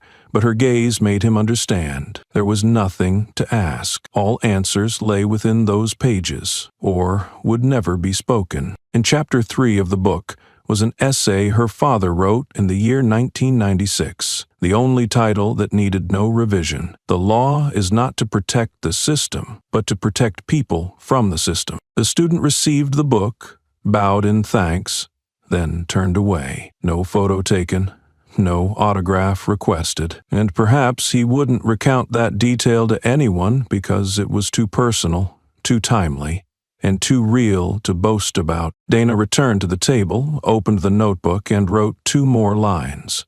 No erasures, no ink changes. If someone forces you to choose between silence and submission, choose silence, but do not bow your head. The national media incessantly mentioned her name throughout that week. They dispatched reporters to law schools across the country. They traced every train journey, every stop. They reconstructed her path from traffic camera data, from inactive credit cards. But they couldn't find her, because they didn't understand. She wasn't hiding. She simply didn't need to be seen to exist. On television, hosts tried to interpret her silent strategy as a political maneuver. A professor analyzed her as pursuing a postmodern heroine model, A major publisher offered a six-figure reward if she agreed to write a memoir. A film company sent a contract with an upfront deposit and a proposal to maintain the silence as part of the script. But Dana didn't respond because she wasn't silent to negotiate. She was silent so that those who spoke too much would have to reevaluate their words. And strangely, that silence began to be taught as a form of linguistic resistance. In law schools, new curricula incorporated the concept of non-declarative resistance, based on Dana's behavior in the courtroom. A syllabus from the University of Chicago defined deliberate absence in places where power demands submissive presence is the most powerful form of presence. They no longer referred to her as the main character of the lawsuit. They no longer used the term defendant in academic citations. In every legal research paper written about this event, she was identified by a single name, Dana. No surname, no title, no nickname assigned by public opinion, just Dana, the one who said nothing more. And because of that, people had to keep talking about her. I received a call from the editor-in-chief at 4 o'clock in the morning. His first words were not a greeting nor an order, but a stark statement. If we don't write about her, we've betrayed the very reason this newspaper exists. I sat up straight, opened my laptop, and no coffee was needed, because I knew he was right. 1 week after the trial, 4 days after the hearing, 36 hours later, the world's largest news platforms simultaneously reprinted the federal court's report. And Time, an aging icon in the era of clickbait, faced a decision that was not merely editorial, but a choice about which side of history it wanted to mark. I am Evelyn Show, Senior Editor for Social Analysis and Public Ethics. For 10 years, I've written about prominent figures, shocking statements and moments that made the world turn its head. But this is the first time I've written about someone whose unforgettable nature is precisely her silence. This month's special issue cover is colorless, no familiar red, just black and white tones, a soft lit corner, and a single image. Dana Marcus Cole kneeling, back straight, eyes looking upward, amid a room where everyone thought she would collapse. The headline spans half the page, "The one who made the entire system bow its head."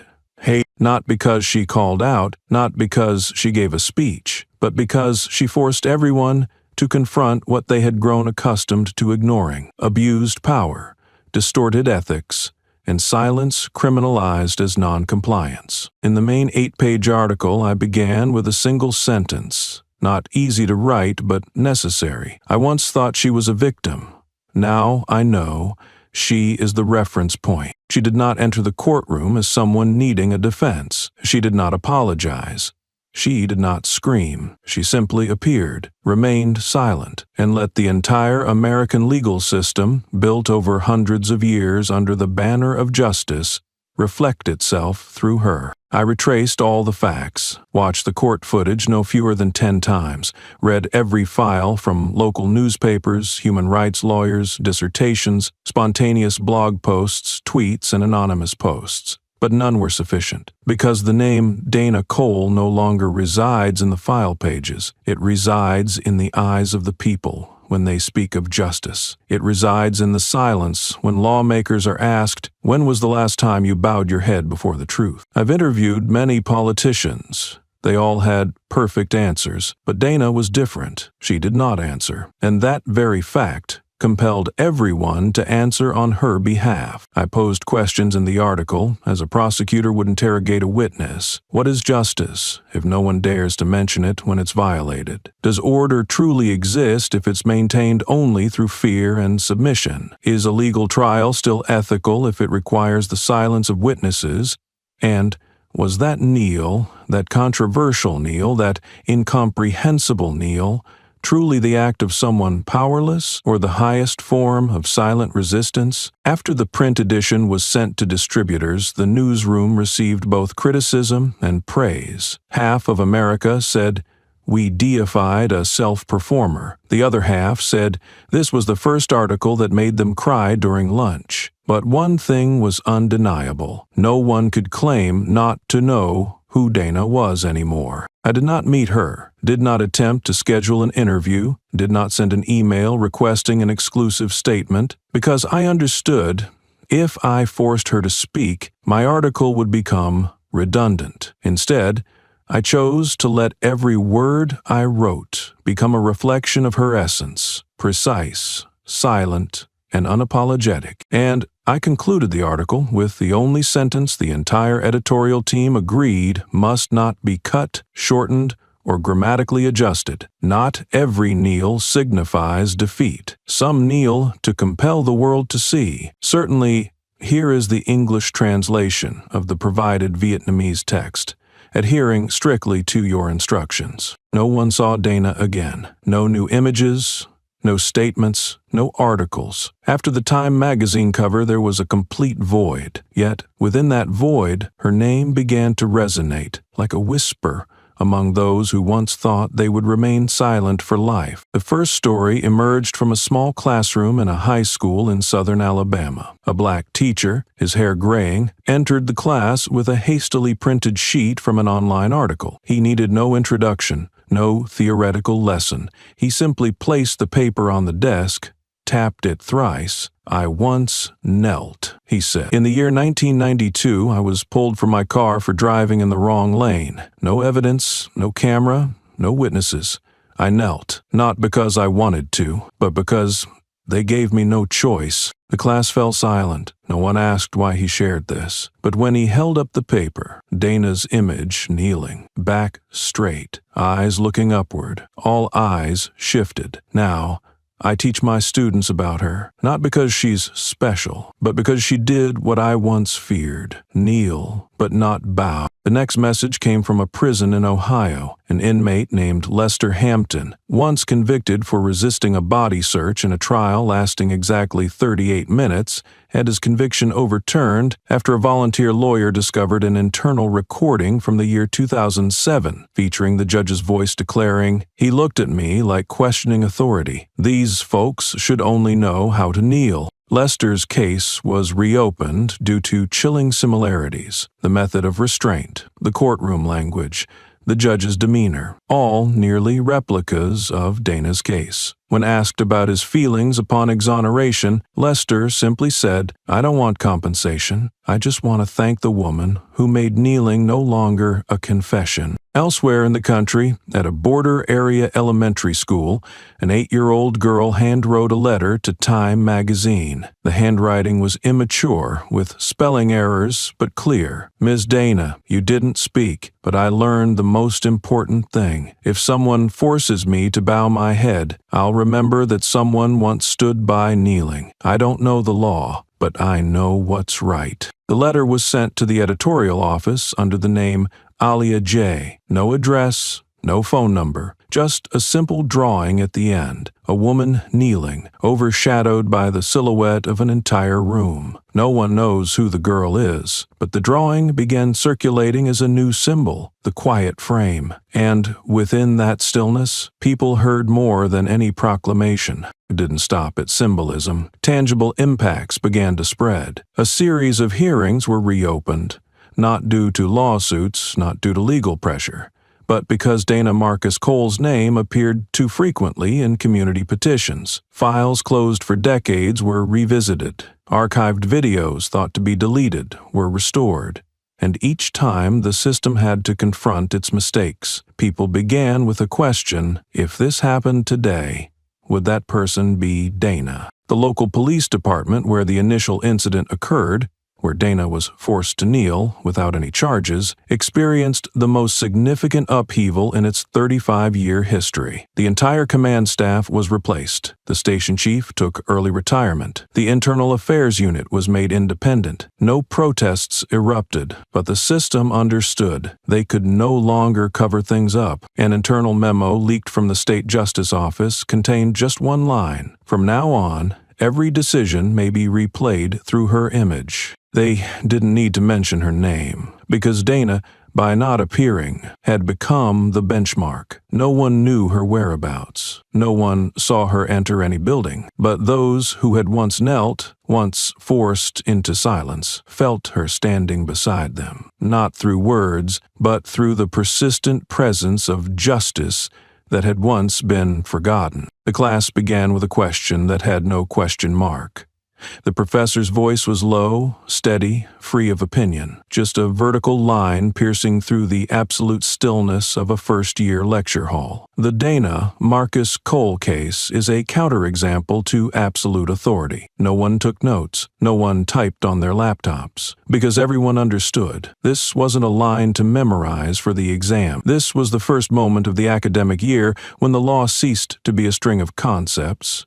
It became flesh, blood, and the upward gaze of someone forced to kneel. And sometimes it was the scar left in the palm of those who once clapped for a verdict they should have questioned. The silence that blanketed the class didn't come from fear, but from recognition. Something had just slipped beyond the boundaries of the textbook. A white student in the middle row raised his hand. His hair was neatly trimmed, his tie too tightly knotted, his eyes sharp but inexperienced. He said, "If the system is wrong, the system should fix itself." She didn't have to kneel to prove that. His words struck like a pebble thrown into a still lake. Ripples followed, but no one responded immediately. The professor didn't refute.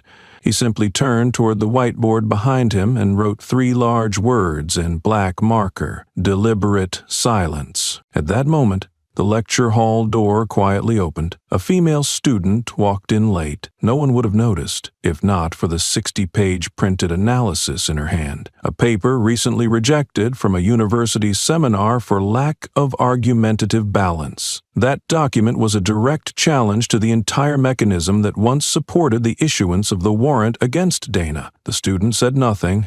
She placed the paper on the professor's desk and returned to her seat. Yet that small act was enough to prompt the entire group of international students in the room to open their laptops, not to take notes, but to send emails demanding reinstatement of the rejected research paper. Another student, an intern at the prosecutor's office during Dana's case, stood quietly in the middle of class. Without saying a word, he placed a small silver USB in front of the professor. Inside were the full transcripts of internal conversations among the case review team, containing lines like, "As long as she stays silent, we control the narrative," or "It doesn't have to be right, just legal." After the USB was connected to the projector, a 19-second audio clip played.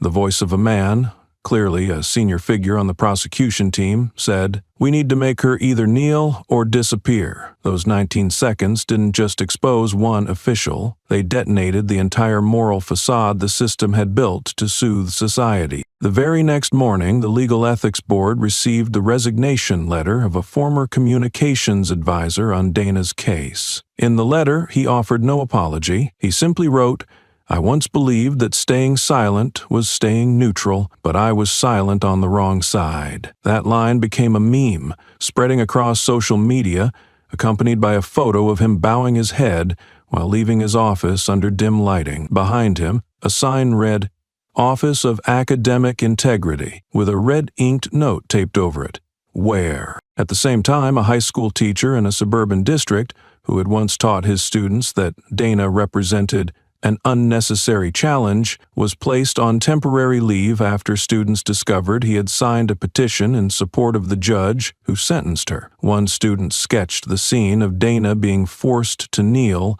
and passed it around the class in place of the midterm exam. That drawing went viral within student networks to the point that a student newspaper published an article titled, "If Law Only Teaches Obedience, Then What Are We Learning?" The professor in the lecture hall had yet to turn back. His eyes followed the students' reactions, not to assess them, but as if waiting for something larger than consensus. The entire room was submerged in a feeling that had no name, not hatred, not confusion, but the first realization that justice did not lie in the right answer, but in the ability to ask the right question again. And he stood there, black marker in hand, in front of a whiteboard still bearing the 3 words, deliberate silence. A female student, brown-skinned, with her hair in a high bun, seated near the window, whispered just loudly enough for the entire hall to hear. She didn't speak, but society did for her. Her words sliced through the thick air like a blade. The class went still, because no one could deny that after Dana's kneeling,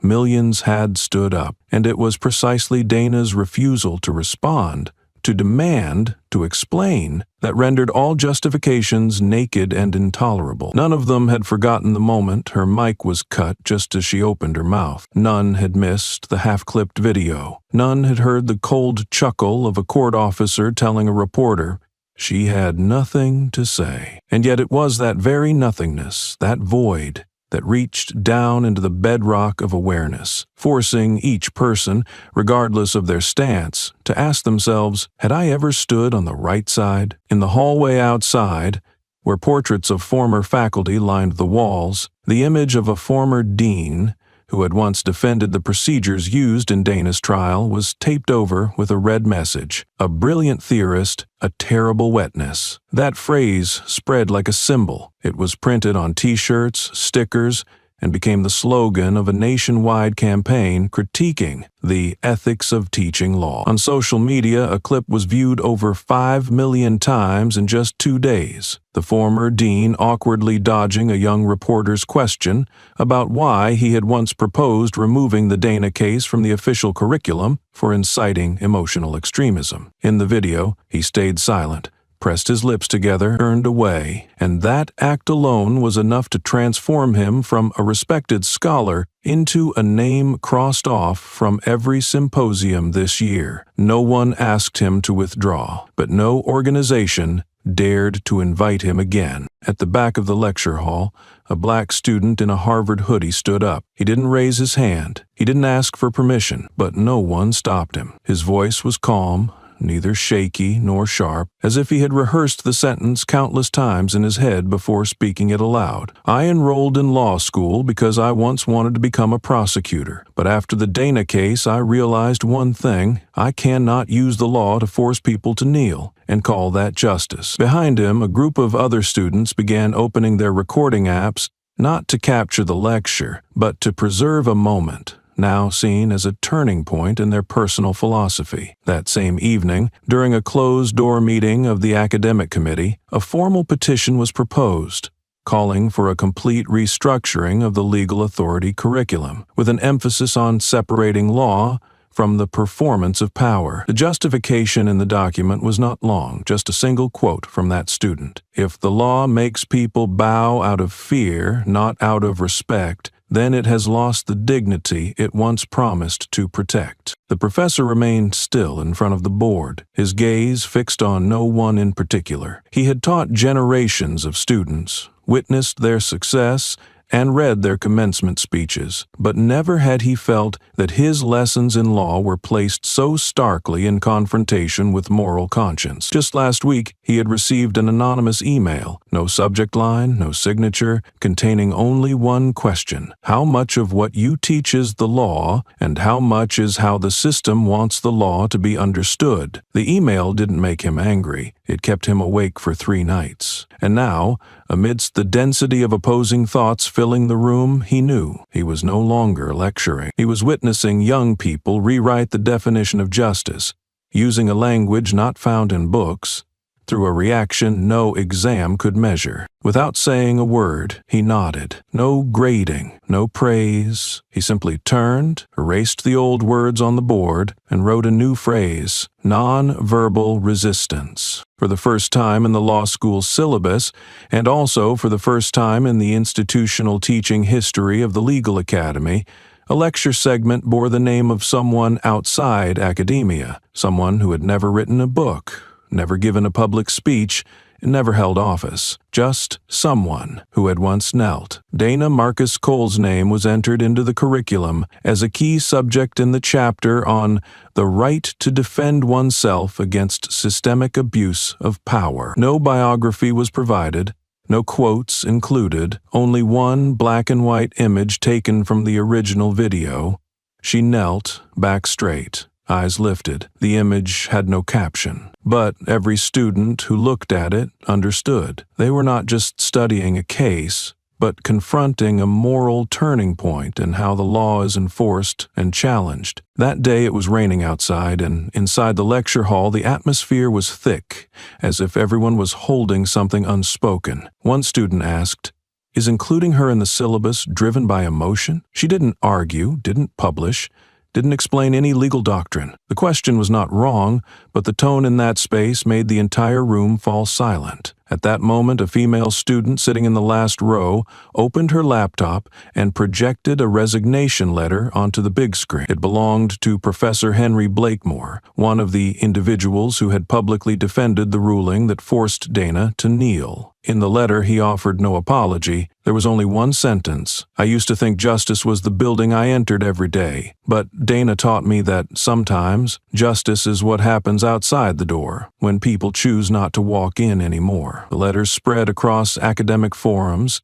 and was printed out and taped to the disciplinary boardroom where Blakemore had once served as chair. During the break, a group of students went to the faculty office and demanded that the name of the judge who sentenced Dana be removed from the list of honorary guest lecturers, not out of personal vengeance, but because, as one student put it, someone who once turned silence into a justification for conviction should not be allowed to teach fair trial procedures. That same afternoon, the Curriculum Publishing Office was forced to recall nearly 1,000 copies of a textbook whose cover bore that judge's name, along with the tagline, "Defending the Supreme Principle of Law." A series of memes quickly went viral, the judge's image paired with the caption, "So supreme, he listens to no one." In the library's main hall, a photo exhibition was urgently organized by journalism students. The theme, "The Faces Behind the Verdict," not photos of Dana, but of those who helped silence her. Each photo included a QR code linking to an independent investigation,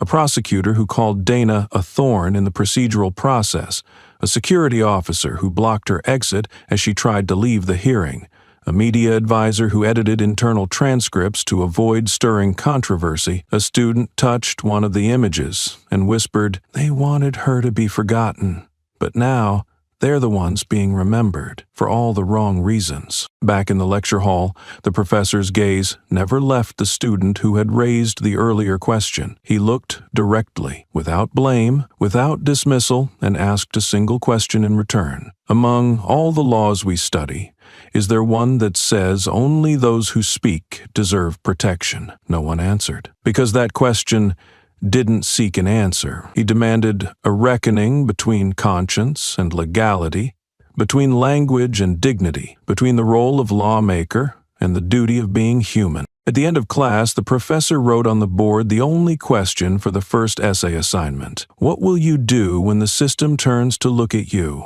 No word limit, no prompts, no grading rubric. Just one requirement. Answer from your own experience. Not from theory, not from textbook analysis. On the board, the chalk lines stood fragile in the slanted light of late afternoon. Not glowing, but still enough to leave the whole class breathless. Outside, the hallway began to empty, but the room remained compressed, as if held together by something unspeakable. Some students packed up their books, but none left, because they knew this wasn't a question to finish. It was something they were now required to carry. That evening, a photo of that question was posted to the Academy's internal social media. Within 3 hours, it had over 1,000 shares, captioned simply, "If you've never been seen as the enemy by the system you studied to serve, you don't yet understand the law." Below the post, one user commented, "I once interned at the prosecutor's office. My boss told me, as long as they stay silent, we can control the narrative. But today, I stayed silent and realized I'd spent too much time learning how to win and not enough learning when to stop." The comment was deleted within 10 minutes, but it had already been screenshotted and appeared in a student magazine article titled, "When Silence is No Longer a Shelter." The very next day, during the school's press conference on its new academic direction, a former program director, who had previously decided to remove Dana's name from the academic case list the year before, was publicly challenged by a student. Did you ever ask why someone chose to kneel? Or were you too busy teaching us how to keep them from standing? His gaze faltered, but he gave no answer. And as he exited the auditorium, another student handed him a folder.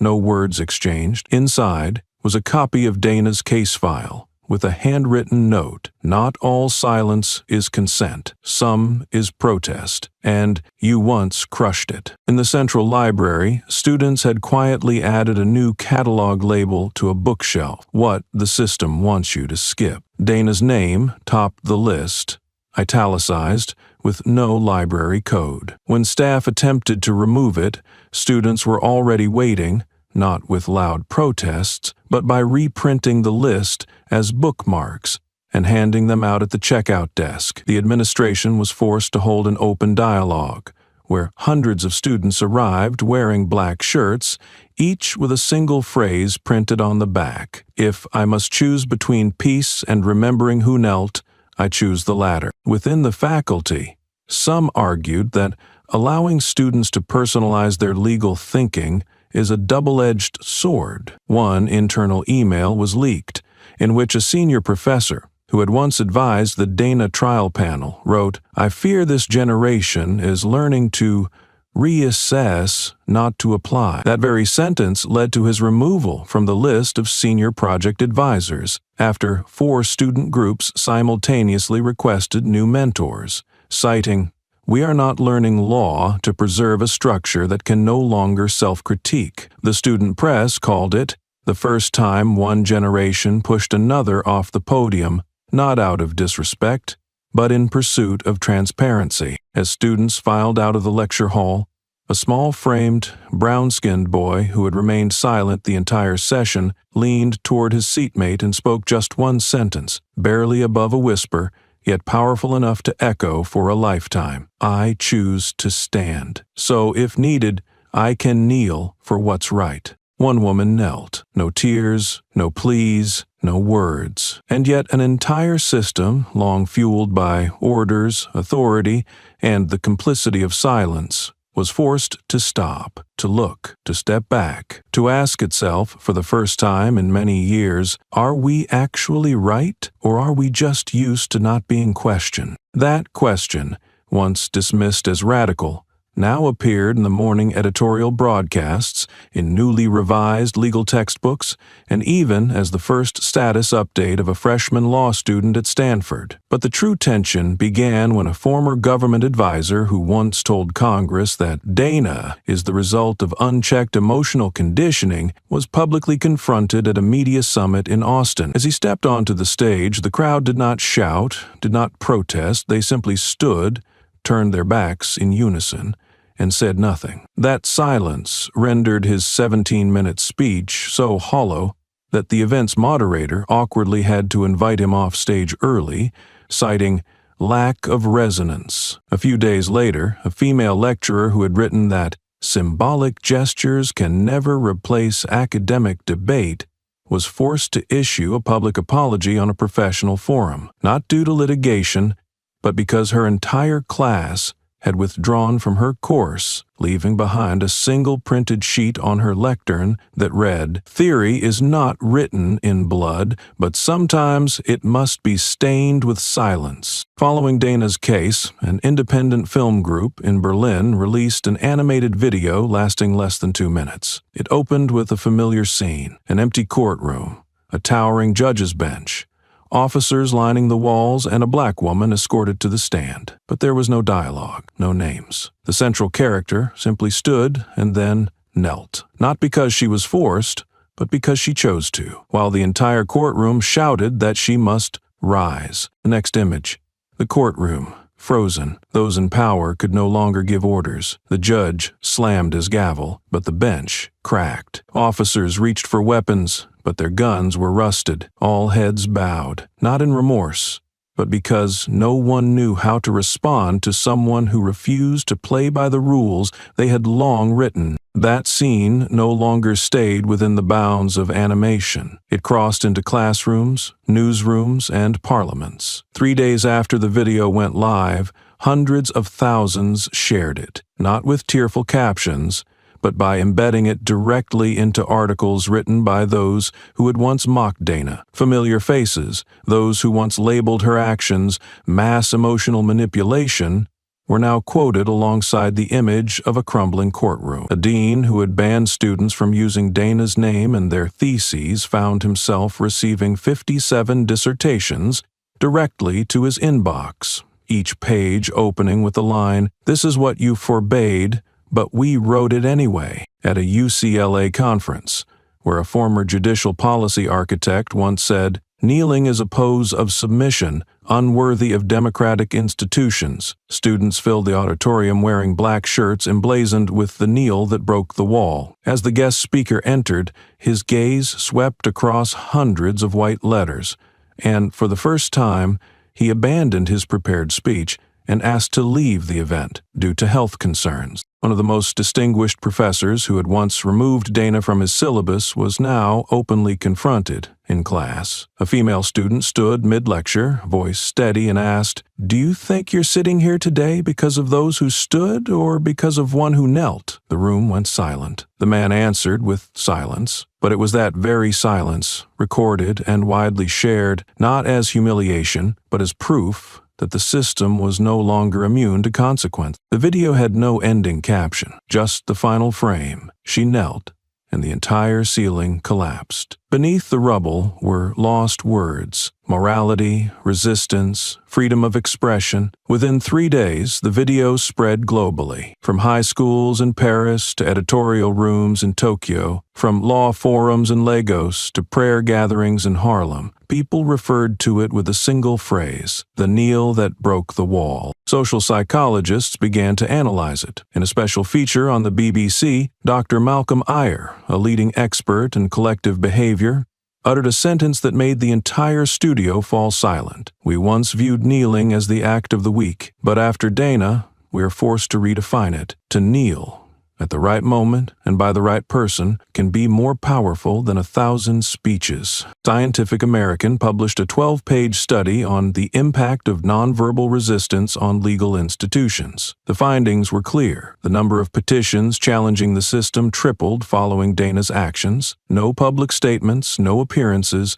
no press conferences, just silence, delivered in the right place at the right time, with unwavering eyes and footsteps that refused to justify. She did not create public opinion. She rewired the structure of it. Her silence became a fracture in the polished glass the system had spent decades perfecting. Courtrooms, once thought untouchable, began postponing proceedings indefinitely, not due to external pressure, but because internal staff requested a review of evidence previously marked sufficient. 14 U.S. states, almost simultaneously, were forced to halt portions of their judicial processes to reassess internal hierarchies of authority. In one county once known as the fastest courtroom in the East, the sheriff appeared before a disciplinary board, not because he was accused, but because the public had collectively withdrawn its trust. An emergency directive from the Attorney General was issued at 2 a.m.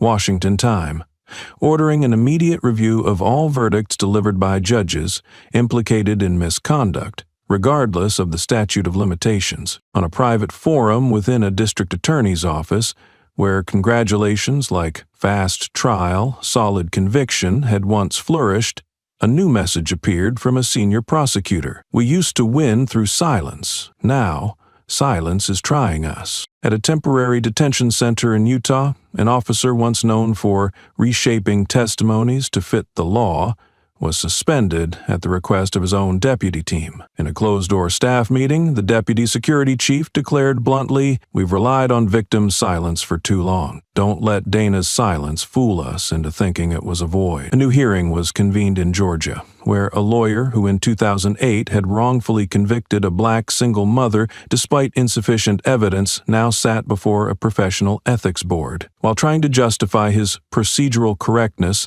the room suddenly filled with the clicks of 12 recorders, brought by law students, replaying his original deposition alongside a mocking remark he once made in a private meeting. "She was poor," she cried. "So I won." That sentence, ignored for nearly 20 years, was played over 3 million times on social media within 48 hours. And then something unprecedented happened. The system, long accustomed to being sued, began to hold itself accountable, not because it was cornered, but because it was forced to see its own reflection in someone who did nothing but refuse to follow the script. Academic forums began asking a question, genuinely, and for the first time without euphemism, whether the legal system was serving justice or merely protecting itself from change. An article on the Law Rewired forum was shared more than 300,000 times within 48 hours,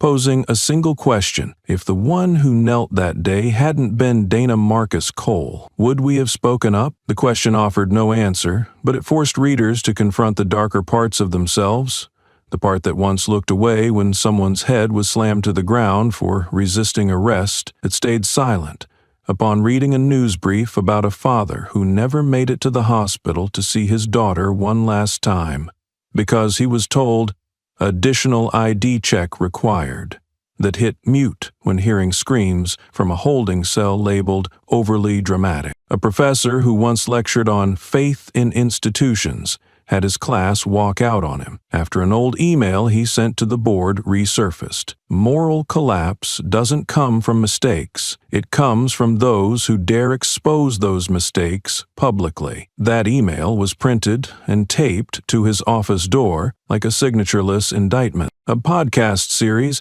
by the Association of Former Prosecutors was indefinitely suspended after its host, who had defended police in every circumstance, was removed from the internal contact list by 3 former colleagues who stated, "We can't continue to work with someone who thinks refusing to protest is a form of neutrality." On Reddit, one user commented, "I had seen people forced to kneel, but it wasn't until I saw Dana stay upright that I understood. Sometimes it only takes one person who doesn't follow to make all those who do stop." The comment wasn't poetic, but it was printed and pasted across the campus of a law school. That same night, someone discovered the faculty's Code of Ethics declaration had been crossed out in red ink, replaced by a handwritten line. "It isn't ethics if it only applies when a camera is rolling." The school's communications director, who once rejected a student's essay about Dana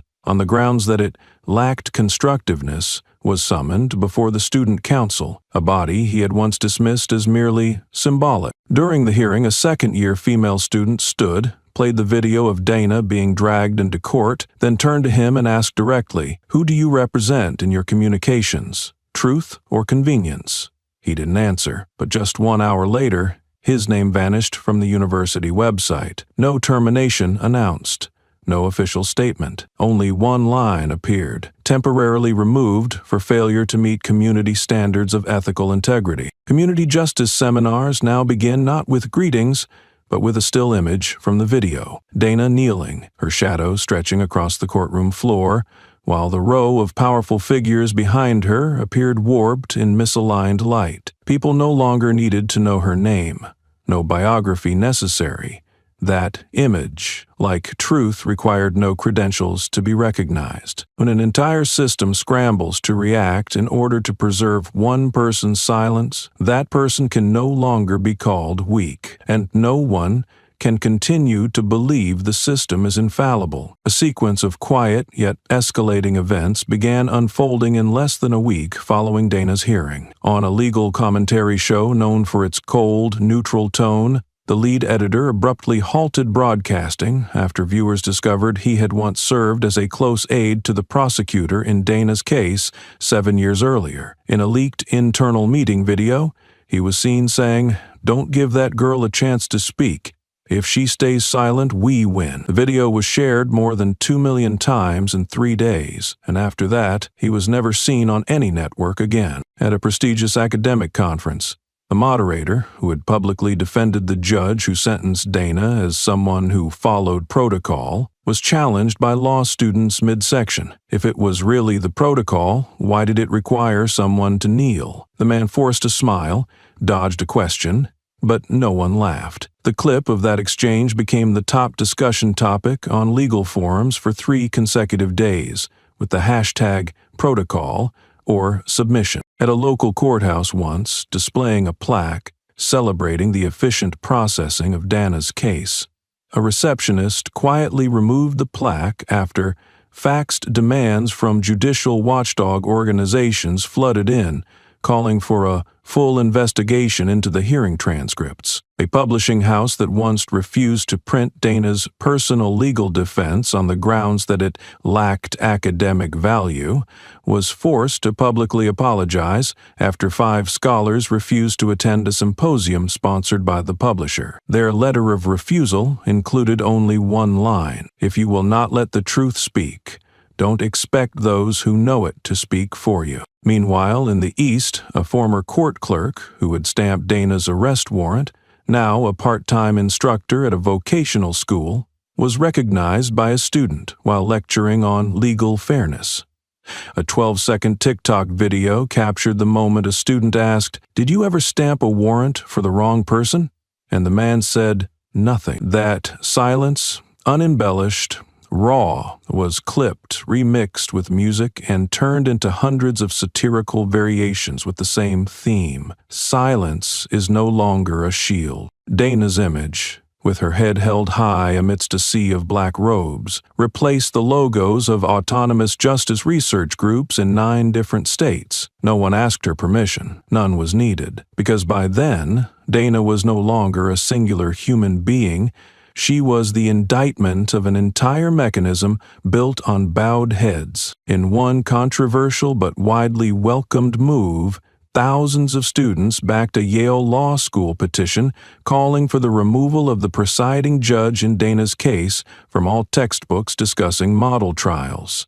No one taught anymore that the trial followed due process. Instead, it was taught as a case of systemic abuse cloaked in legalism. At the end of a media symposium in San Francisco, a senior scholar specializing in sociolinguistics concluded with one sentence. They thought making her kneel was the end, but she made the whole system bow. When the auditorium doors closed behind the final symposium of the academic year, no one anticipated any surprises. The panel of speakers comprised familiar names: a constitutional law professor, a former federal prosecutor, and a litigation behavior analyst. Each delivered polished, concise speeches imbued with reformist spirit. Yet, for the majority of first-year students filling the rows, all those words, though accurate, remained merely theoretical. The academic atmosphere was cloaked in a cold formality that was until a faint whisper emerged from the back row,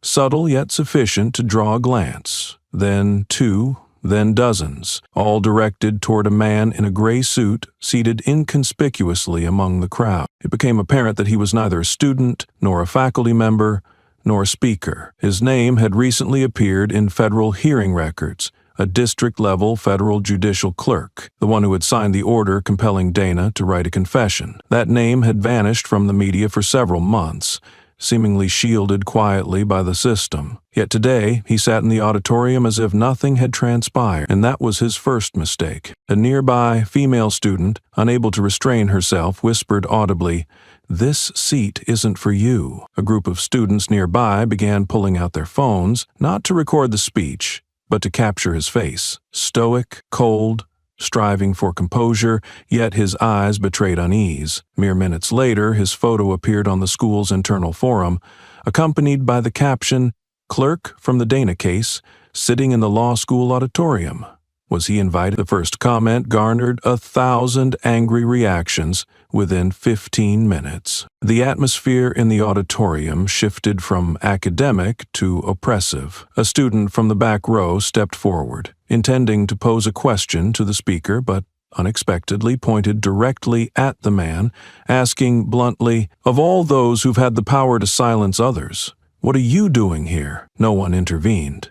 No one defended him. The question awaited no answer. It was merely a mirror held up to the face of someone who once believed power could grant him unchallenged entry. He bowed his head, but his eyes darted toward the stage, seemingly hoping a speaker would come to his rescue. Yet those who had spoken of reform lacked the courage to lift the microphone.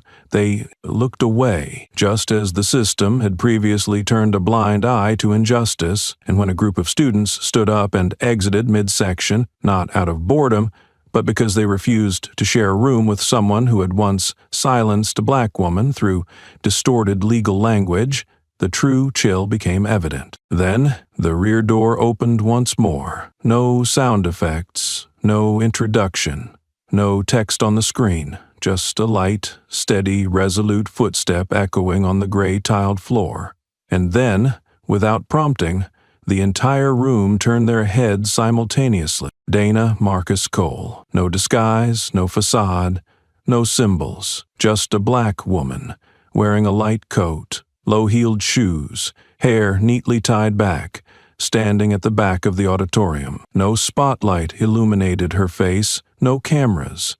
Yet the light naturally converged where she stood, as if the entire ceiling bowed to the person who had caused it to crack. An interminable moment passed before a student stood up. He was small in stature, with curly hair, his face still bearing youthful features, but his voice was loud enough for everyone to hear clearly. "How do you know you're right?" The question emerged not as a challenge, but with the raw sincerity of a young person who had never stepped beyond the boundaries of right and wrong, of learning and understanding, of taught ideals and confronting truth. Yet, as the final syllable lingered in the air, no one responded. The entire auditorium held its breath, not out of curiosity for the answer, but because no one was certain she would respond. A few rows ahead, a contemptuous sigh emanated from an older man. He was neither a student nor part of the organizing committee.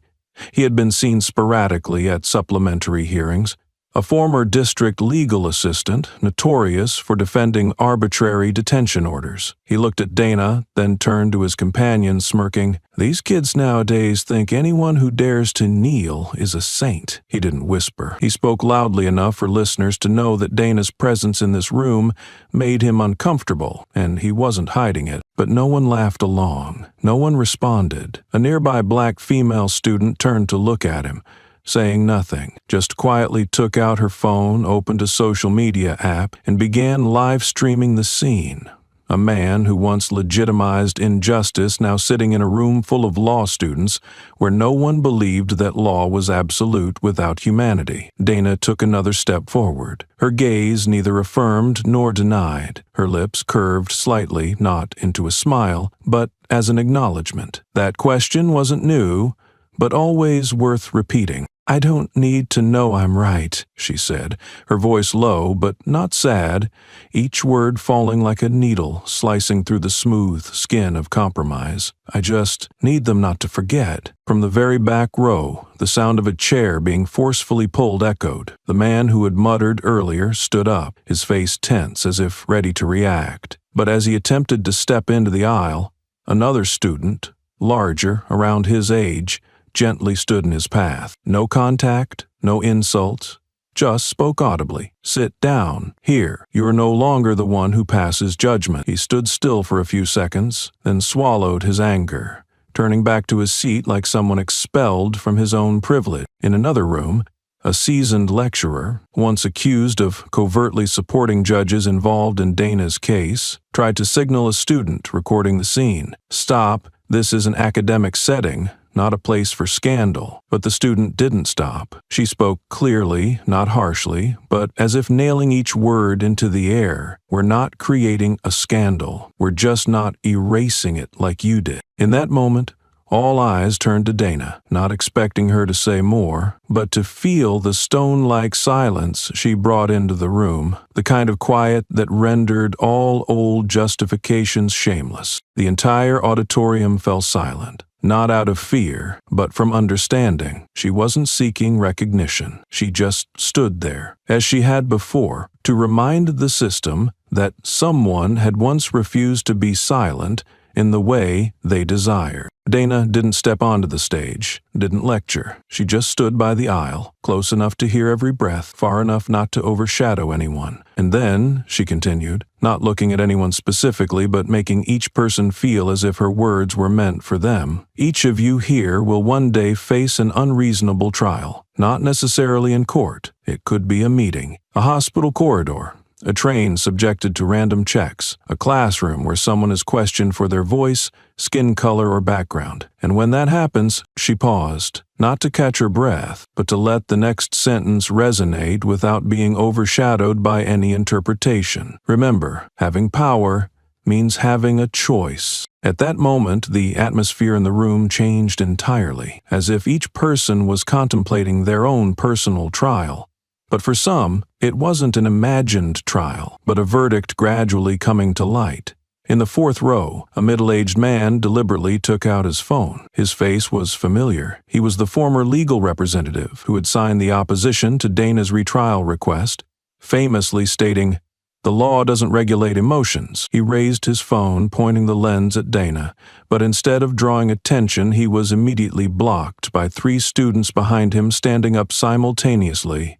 Without threats, without aggression, just 3 young backs shielding against an outdated symbol of power once hidden under professional guise. The next second, another student gently approached, handing him a printed copy of an old article, with his signature at the bottom. She spoke, her voice not loud but sharp. "I brought this copy because I knew you'd be here." He looked at the paper, then around.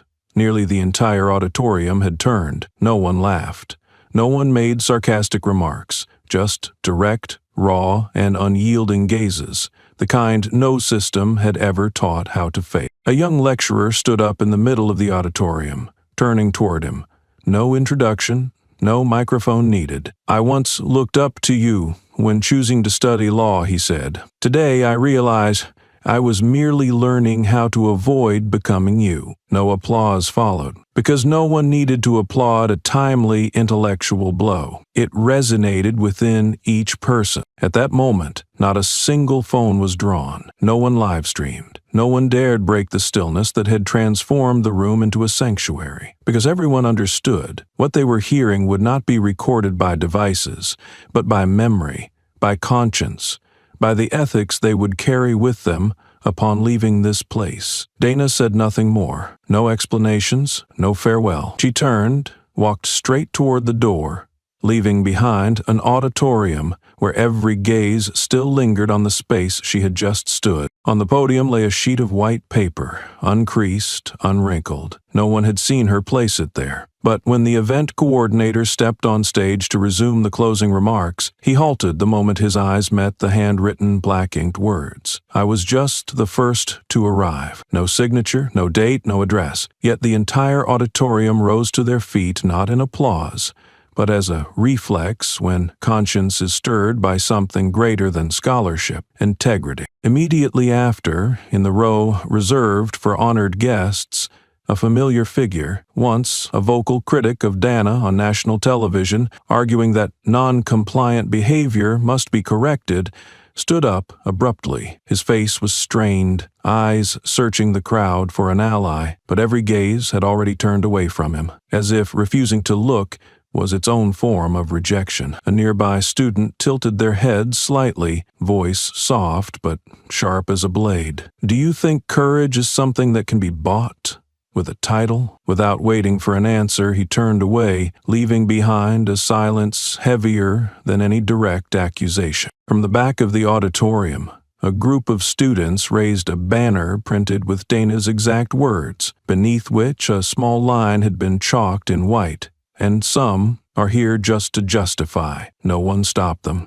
The hall supervisor initially stepped forward, but paused when he saw those holding the banner were not shouting, not resisting. They simply stood just as Dana once had, but this time to confront those who once said, "Time will make people forget." A former federal education policy advisor, who had authored the report excluding Dana from the legal reform program, sat motionless in the third row. His face had gone pale, eyes fixed on the words at the podium, as if each stroke of ink was splitting into shards of moral principle he had once abandoned. As he reached down for his bag to leave, a young lecturer spoke, not angrily, not confrontationally, but with a scalpel-like clarity. Documents can be withdrawn, but the gaze of a generation cannot. That sentence wasn't recorded in the minutes, but it was copied down by dozens of students within the same minute. Near the door, a man wearing a gray fedora, his identity unknown, quietly snapped a photo of the words,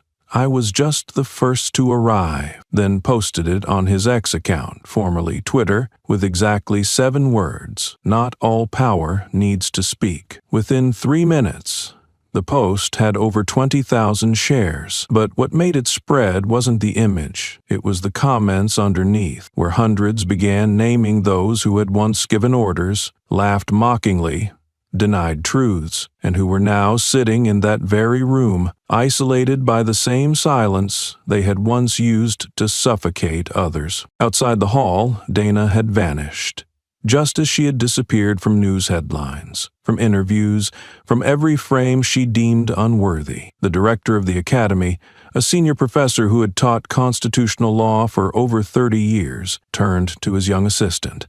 He did not smile. He simply nodded slightly, eyes still fixed on the podium. "We were just taught by someone who didn't need to teach." And while that sentence fell like a quiet shroud over the room, on the right side of the auditorium, a man sat, stiff-backed, his face rigid as if determined to prove he was unaffected. He had been a featured speaker at the Academy the previous year, declaring then that those who create chaos in courtrooms should be excluded from all academic dialogue. That sentence had once been quoted in newspapers, applauded at elite conferences, but today, that very man found himself isolated in the most crowded room. As his eyes moved toward those around him in search of support, everyone turned away, not out of fear, but out of contempt. A female student from the middle rows abruptly left her seat and walked straight toward him. No request for permission, no sign of agitation. She simply placed on his lap a copy of the administrative ruling from the year 2021.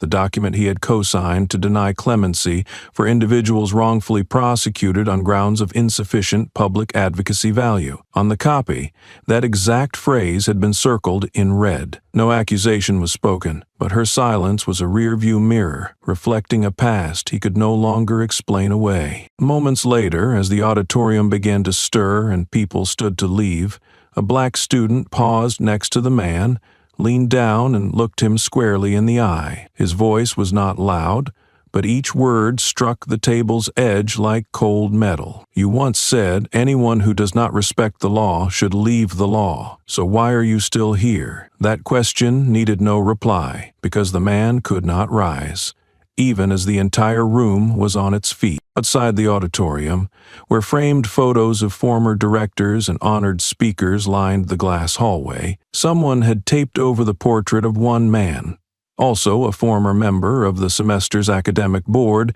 that rejected Dana's reinstatement, a note scrawled in marker. Teaching a lot doesn't mean leaving behind a single sentence. No one knew who posted it, no one removed it. The building manager walked by and sighed, "At least the students still remember his face, just not in the way he hoped." When the director of the academy said that line, "We were just taught by someone who didn't need to teach," no one disagreed. But some couldn't bring themselves to agree either, because they were already drowning in the quiet humiliation of realizing their entire careers had been spent standing at podiums, speaking of justice, theories, trial procedures, but they had failed to teach the most important lesson of all, to stay silent at the right moment and to stand in the right place. Dana had done that without a title, without a podium, without an invitation, and precisely because of that, they had been left behind, not by logic, but by presence. Thank you for listening until the end of this journey. Perhaps you are somewhere far away, in a quiet room, on a bus amidst the rush of life, or deep into a tiring work shift after hours of holding everything together. But if you still feel even the faintest tremor from the story you've just heard, it means you are still guarding a flame within yourself, the flame of awareness, of justice, of belief in what is right. Leave a comment. Tell me what you are going through, what injustice you've witnessed, or simply share a thought that's been stirring inside you. Every word you write is not just a reply, it becomes part of a community where we create a collective voice. Please like and share this video with those you think need strength. And don't forget to subscribe, not to count numbers, but so I have a reason to keep telling stories that make us feel less alone in this world. Each share you make is a message of support. Each subscription is a declaration that people still care about what is right. Thank you for being here with me, not just as a viewer, but as part of a shift in how the world listens.